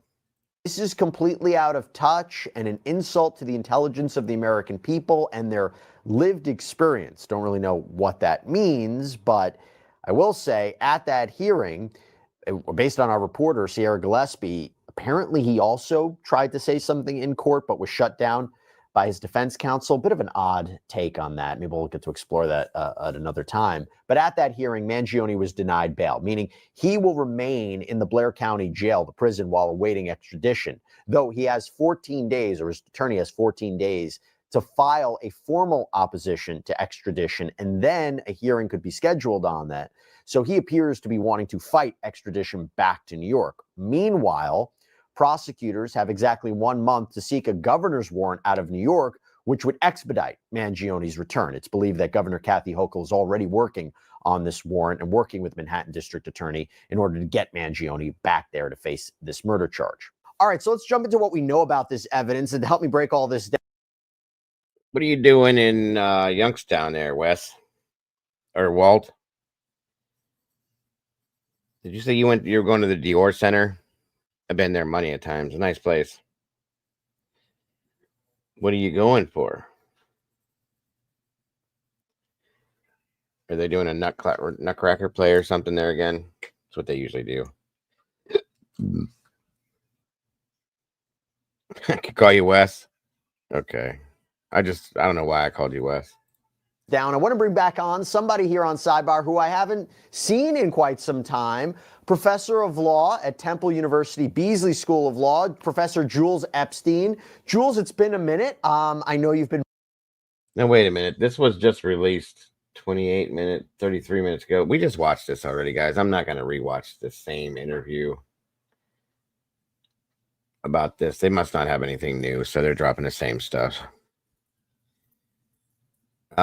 Anyway, we're out of there. Let's see. I guess, I don't know if you guys knew that Iowa, if anybody that's close to Iowa, Christmas performance. Okay. Yeah, that's what they do up at Dior. It's a pretty nice place. There used to be one in Youngstown, Noel. It was Idora Park. They closed it down a long time ago because it burnt. Big bad fire. So, long time been closed. Yeah, there's nothing new with any of that stuff there. What time is it? 3. Oh. Let me see. Oh, yes. That was something I wanted to show you guys. I don't know if you guys have seen the Talon Oren Alexander, the luxury real estate team. They sell luxury homes and stuff like that together. Hey, Crazy Linda, good to see you. Well, how about this, guys? Check this out. As much as you think these people they're just high-end people they wouldn't be involved in this and they wouldn't be involved in that and blah blah blah. Check this out. Disturbing crime and a crime ring busted as well. The U.S. attorney in New York City accusing 3 brothers of sex trafficking for more than a decade. The siblings, who include 2 high-profile real estate agents, charged with working together to drug, sexually assault, and then rape dozens of women. Heinous is how federal prosecutors describe the crimes. Eyewitness News reporter Darla Miles live at the federal courthouse in Lower Manhattan with the rather disturbing story. Darla. Bill, as you mentioned, 2 of the 3 brothers are high-profile real estate brokers here in New York City. They are extremely wealthy and extremely successful, even once breaking the record for selling the most expensive penthouse in the country for $240 million. But they were all 3 of the brothers were arrested in Miami this morning on federal and state sex trafficking charges. This conduct, as alleged, was heinous. 3 brothers synonymous with luxury, wealth, and elite social status, looking shocked and disheveled in mugshots Wednesday.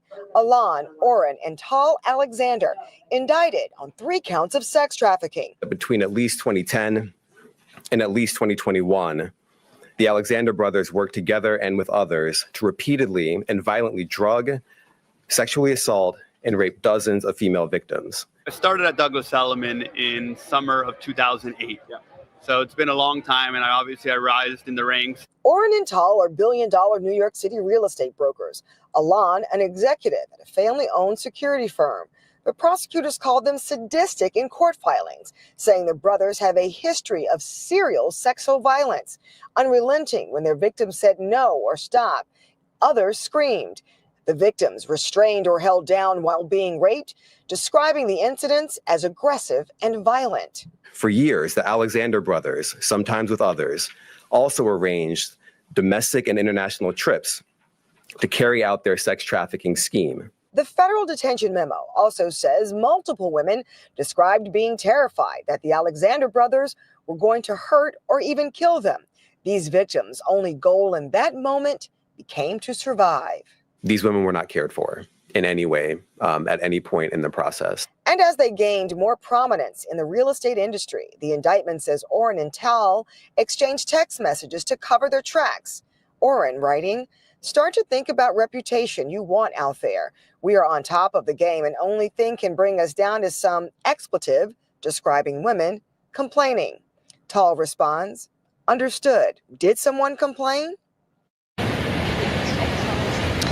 Now, again, all 3 of those brothers are being held in custody in Florida. 2 are in state custody because some of these federal charges align with state charges down there. A 3rd is in federal custody. The federal prosecutor here in New York City is working with those local officials to bring them back to the Southern District of New York. They say that they are extremely dangerous and are asking for them not to be released on bail. An attorney for the brothers said no comment. Reporting live in Lower Manhattan, Darla Miles, Channel 7 Eyewitness News. Everybody's involved in this shit, guys. Everybody. How crazy is that? What the hell is the world coming to, folks? It doesn't matter which direction you look now. Everybody's involved in it, and I guess their situation goes deep, folks, and I mean really deep. For 10 plus years, they were saying that they've been involved in this. I was reading some more of the story the other day. This is insane, completely insane. I guess San Francisco got their first ever tornado warning. Wow, that's wild. What? San Francisco just had their first ever tornado warning. Check this out. Wow. can't show that one. Hold on. That's crazy. Hold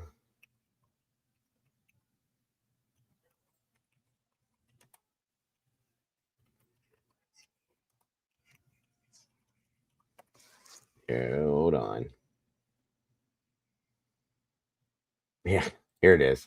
Hold on a minute. Yeah, they don't get tornadoes. Okay, hold on.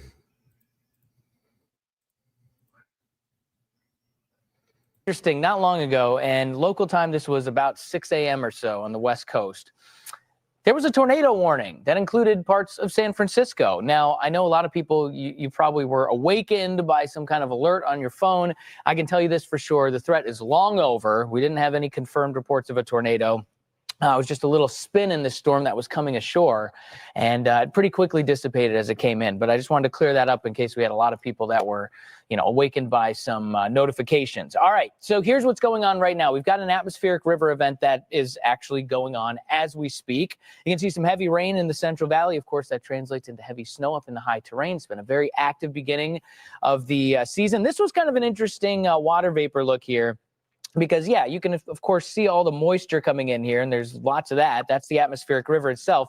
But look at this. We've got two different areas of low pressure. You got a big area of spin there. You got a big area of spin there, both spinning counterclockwise. I just thought that was pretty cool, little interesting satellite stuff to look at. But this is actually going to wrap up as we get later into the day. So we get into the evening today, and this round of atmospheric river is going to end before we get another one coming in on Monday. But we've had a lot of storm reports, a couple reports of flooding up here along the coast of northern Carolina. We've had a few reports of wind damage as well. So it's been windy, it's been rainy, it's been snowy up in the high terrain. Obviously, kind of a big deal with this storm. We had roads being blocked by water. We've still got the flood warnings and the flood watches that are out for that area. So again, let me just give you an idea of when the next one comes in. This one ends later on this evening. We catch a little bit of a break, really spotty stuff up here in the Pacific Northwest through Sunday. And then we get into Monday, let's say maybe very late Sunday, probably during the overnight and into Monday. That's when the next batch of rain comes in, and it's going to be pretty heavy in spots. So that's all. It was no big super deal. But I guess San Francisco's never had a tornado warning before, ever. I guess we're supposed to be getting some kind of another winter storm coming through, too. Just saying. Let me see. Well, being that we're running a short one today, guys, I think that's probably going to be about it for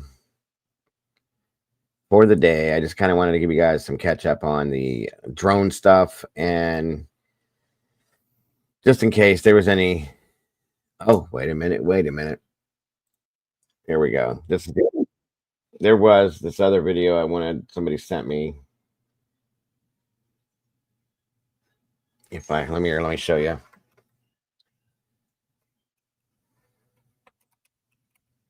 Then we'll be done.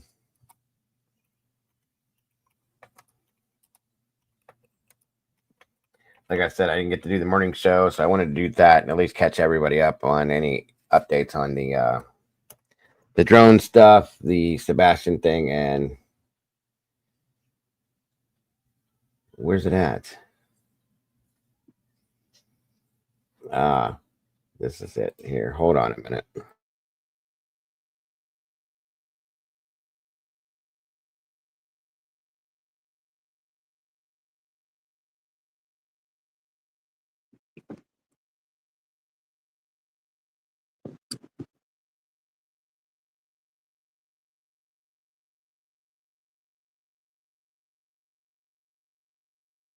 So supposedly one of these drones came down.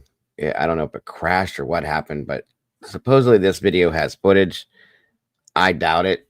I scanned it and I didn't see it, but maybe I missed it. I don't know. Oh yeah, dog spent time in prison for a while, Paula. Yeah. So yeah, he's definitely been a felon for a while.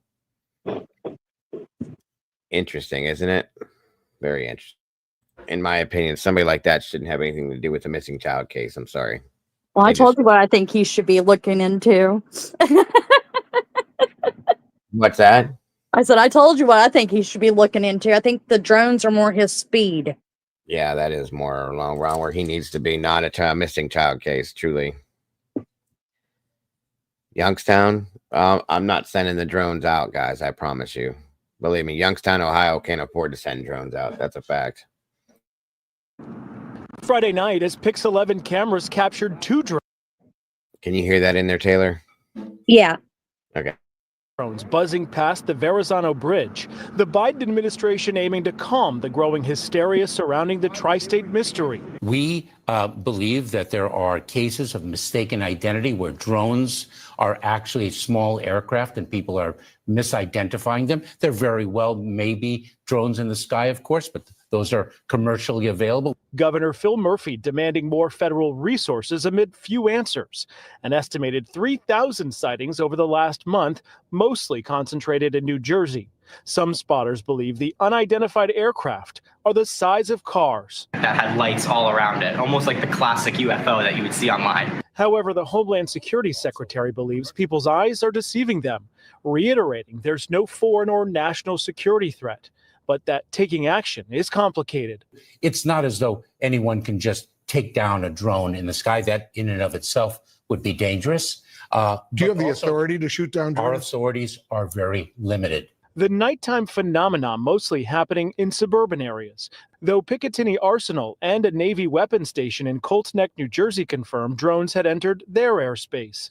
Glenn Ignazio is a retired Special Forces pilot. Yeah, and there's electronic means to be able to take those down. John from Bay Ridge has seen them for the past 2 nights. Is it concerning? Of course. Why? Because surveillance is concerning, right?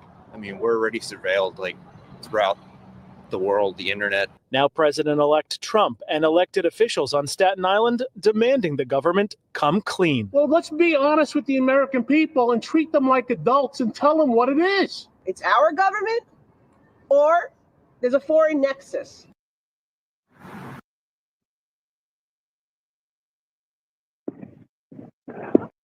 Yeah, I didn't think so. Oh. This is going to go on and on until something comes out of this eventually. I don't know, guys. I'm trying to figure out. There's been spotting or sightings of these drones in Ohio, New Jersey, New York, Staten Island, North Dakota, California, Alabama, Idaho, I believe. 1 second here. Holy shit, Molly, what is that thing? Oh wow, okay. Oh yeah, this is there is a storm that's forming up that's going to be pretty nasty. Oh.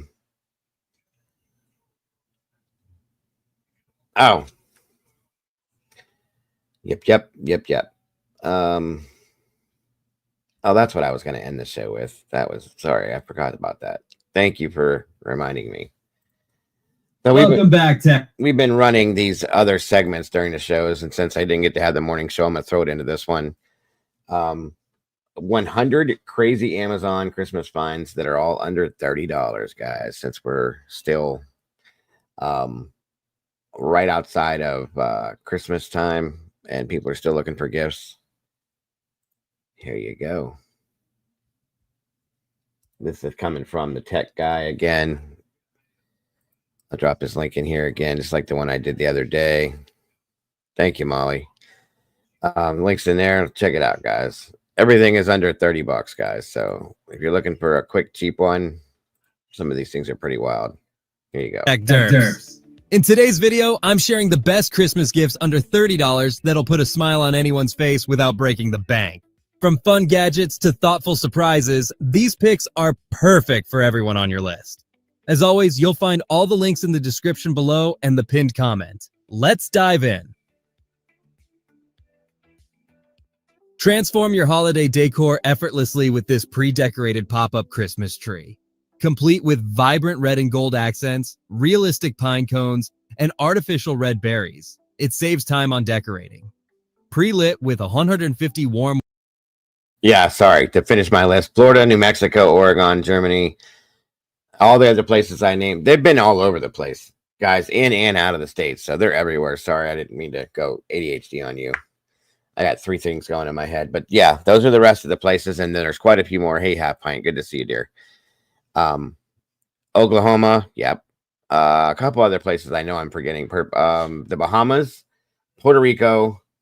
There was one other out of states place, but still, they're everywhere, guys. So they're doing something. They're doing something. I don't know what it is per se. I think Mom could be right. Maybe not. Maybe they're testing things. I don't know. I think eventually, whether we want to or not, we're going to find out. So anyway, but truly, that's really all there is to what is going on as far as that today. We'll see what happens overnight tonight. I'm sure I'll have something more to talk about on the morning show in the morning. So we will see. People seeing drones in Kentucky and Indiana too. I know they've seen them here in Ohio, so I'm sure they're seeing them in Indiana and Michigan too, I've heard. So we'll see. We shall see. Anyway, sorry to interrupt us, guys. White LED lights, it creates a festive ambiance indoors or outdoors. The collapsible design ensures quick setup and storage, making it the ultimate hassle-free holiday decoration.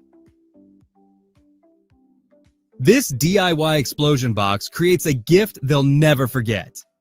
Pre-assembled with a folding inner box, it's ready for you to fill with cherished photos and heartfelt messages. Fun extras like cards, stickers, ribbons, and a mini gift box add a surprise element. Once opened, it reveals an eye-catching display, making it ideal for birthdays, anniversaries, weddings, or Valentine's Day. Nope, he never has, Paula. Upgrade your beauty routine with this must-have trifold makeup mirror. Featuring 21 LED lights with adjustable brightness, it provides perfect lighting for precise makeup application. By the way, just so you guys know, if this is something that you're interested in that you see, write down the name of it. These are all on Amazon.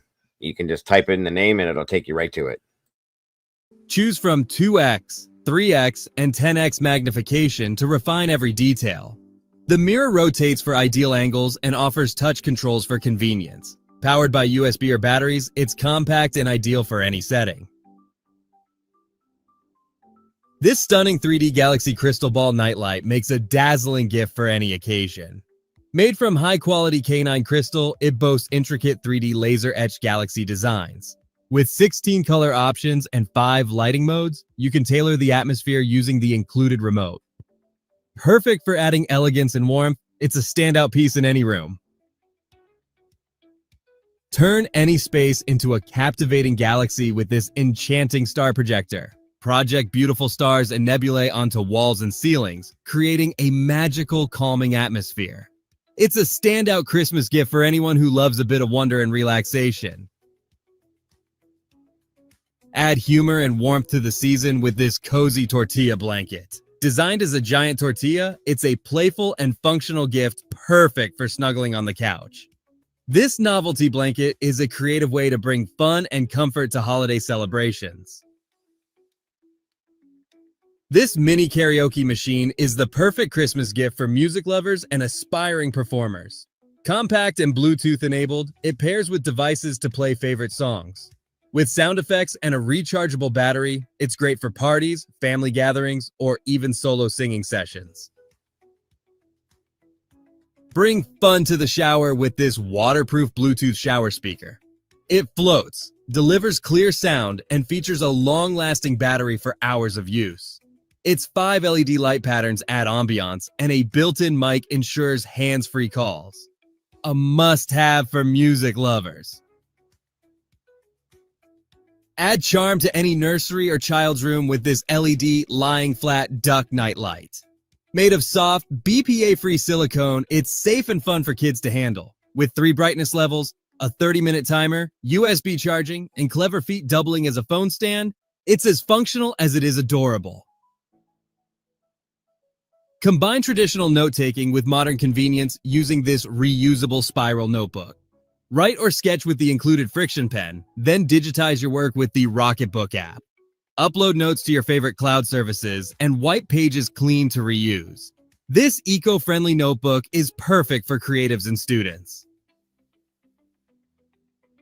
Kids of all ages will love this hover soccer ball set for active indoor fun. Including a hoverball and 2 goals, it turns any room into a soccer field. The ball glides on air, features colorful LED lights, and has a foam bumper for safety. Hours of engaging and exciting play guaranteed. Keep desks spotless with this stylish and practical desk vacuum. Compact yet powerful, it clears crumbs, dust, and debris with ease.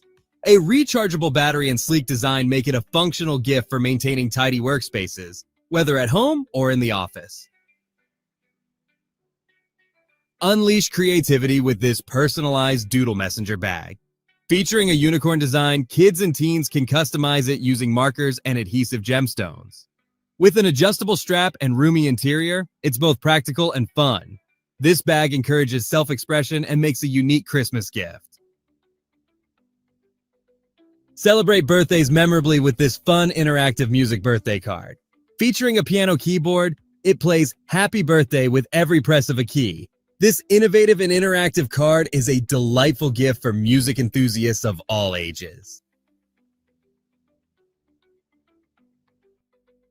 Delight Lego lovers of all ages with this Lego Gingerbread Ornaments Kit. Build and personalize festive gingerbread house ornaments to add a creative touch to the Christmas tree. It's a fun and engaging gift that spreads holiday cheer. This multi-tool pen is the ultimate gift for DIY enthusiasts. It combines 9 essential tools, including a ballpoint pen, screwdrivers, stylus, bubble level, ruler, bottle opener, phone stand, and LED light, into one durable gadget. Compact and practical, it's the perfect stocking stuffer. Make detangling easy and pain-free with this innovative detangler brush. Designed for all hair types, it glides through knots without causing breakage or pulling. With flexible bristles and a user-friendly design, it's perfect for both kids and adults, delivering smooth, tangle-free hair effortlessly. Bring natural beauty indoors with this elegant plant terrarium. Featuring a sturdy wooden frame and 3 glass bulb vases, it's ideal for air plants, succulents, or fresh cuttings. Easy to maintain and stylish, it's a thoughtful gift for plant lovers or anyone seeking a serene home accent. Revitalize tired eyes with these soothing under-eye patches. Infused with collagen and hyaluronic acid, they minimize puffiness, dark circles, and fine Maybe that's what I need right there. Thoughtful holiday gift. Ah, They help so I look like I'm dead. rejuvenate delicate under-eye skin after busy days. Spread daily positivity with this inspirational Bible verse jar. Containing uplifting scripture, it offers encouragement and spiritual guidance throughout the year. A meaningful Christmas gift, it's perfect for anyone looking for a dose of faith and motivation. This portable neck fan ensures a hassle-free and comfortable cooling experience wherever you go. Equipped with turbine fan blades and delivering 360 degrees airflow, this compact fan offers refreshing breezes from every direction. Featuring 3 adjustable speed settings and a we have one of those. battery for extended use, My wife has one it's for work. ideal for outdoor adventures, commuting, or unwinding at home. These scented candles provide a premium aromatic touch for a luxurious experience. The set includes 4 candles with delightful fragrances like lavender, lemon, spring blossoms, and Mediterranean fig. Each candle, crafted with high-grade essential oils and poured into a vintage-style jar, exudes sophistication and charm. The soy wax blend ensures long-lasting enjoyment, making this set a thoughtful gift for relaxation and sensory indulgence. Smoke Gray Glass. Flameless candles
It's not playing on here? What the hell's going on? It is playing up here. What? Sorry, guys. I don't know what the hell happened. Yeah. The mushroom lamp is a delightful gift that appeals to both kids and adults. It's Can you guys see it again? Is it all right now? I don't know what happened, you guys. I'm sorry. The internet must have froze up again, or it's just being weird today. whimsical mushroom design, dimmable soft light, and 13 playful sound effects create a cozy, interactive ambiance. A timer function adds convenience, making it a charming and versatile night light. The telescoping back scratcher is a practical yet humorous holiday gift that's perfect for stocking stuffers. Its extendable design ensures you can easily reach itchy spots, offering instant relief. A simple and funny gift that brings joy and comfort. Thank you again, Miss Paul. This screwdriver set is an indispensable gift for DIY enthusiasts. Featuring a compact ratchet screwdriver with interchangeable bits and a unique right-angle design, it tackles tight spaces effortlessly. This kit includes various drill bits and sockets, making it versatile for home or automotive projects.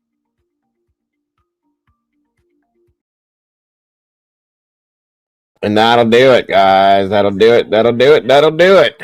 Thank you guys for joining me today. Sorry about all that technical crap. Hope you guys have a great day. Who knows? I might fly in here tonight if I'm bored. If anybody else is bored, and just pop in to say, hey, what's happening? If not, I will see you guys in the morning for the morning show. And I hope you all have a great night. Otherwise, you guys are amazing. Thank you guys for joining me today. I hope you have just the best day possible. Don't forget to love yourselves and love each other. And don't change a thing, because you guys are the beautiful people. Thank you so much for being here, and much love to everyone. See you soon. Bye-bye, folks. Life's a journey. Let's make every moment shine. Together we share our hearts so intertwined. Each time you tune in, we're dancing in sync. With every story told, just let your soul think. A little laughter, some love, we're flying high. As we wrap up this episode, it's not goodbye. News on the airwaves, spreading joy and cheer. Thanks for being with us, we'll see you right here. Kick back, take a breath, leave your worries behind. This podcast is magic, a treasure you'll find. With every moment shared, we light up the way. Join us next time for more laughs and play. A little laughter, some love, we're flying high. As we wrap up this episode, it's not goodbye. News on the airwaves, spreading joy and cheer. Thanks for being with us, we'll see you right here. Kick back, take a breath, leave your worries behind. This podcast is magic, a treasure you'll find. With every moment shared, we light up the way. Join us next time for more laughs and play. So hit that subscribe, keep the vibe alive. We're riding this wave and it's set to thrive. With smiles all around, let's seize the day. In this podcast family, worries drift away. A little laughter, some love, we're flying high. As we wrap up this episode, it's not goodbye. News on the airwaves, spreading joy and cheer. Thanks for being with us, we'll see you right here. So gather round, friends, it's time to reflect. In this joyful moment, what's next to connect? Let's cherish the laughter, the joy that we spread. Together we'll thrive until our hearts are fed. See you next time with stories anew. Can't wait to share more with all of you.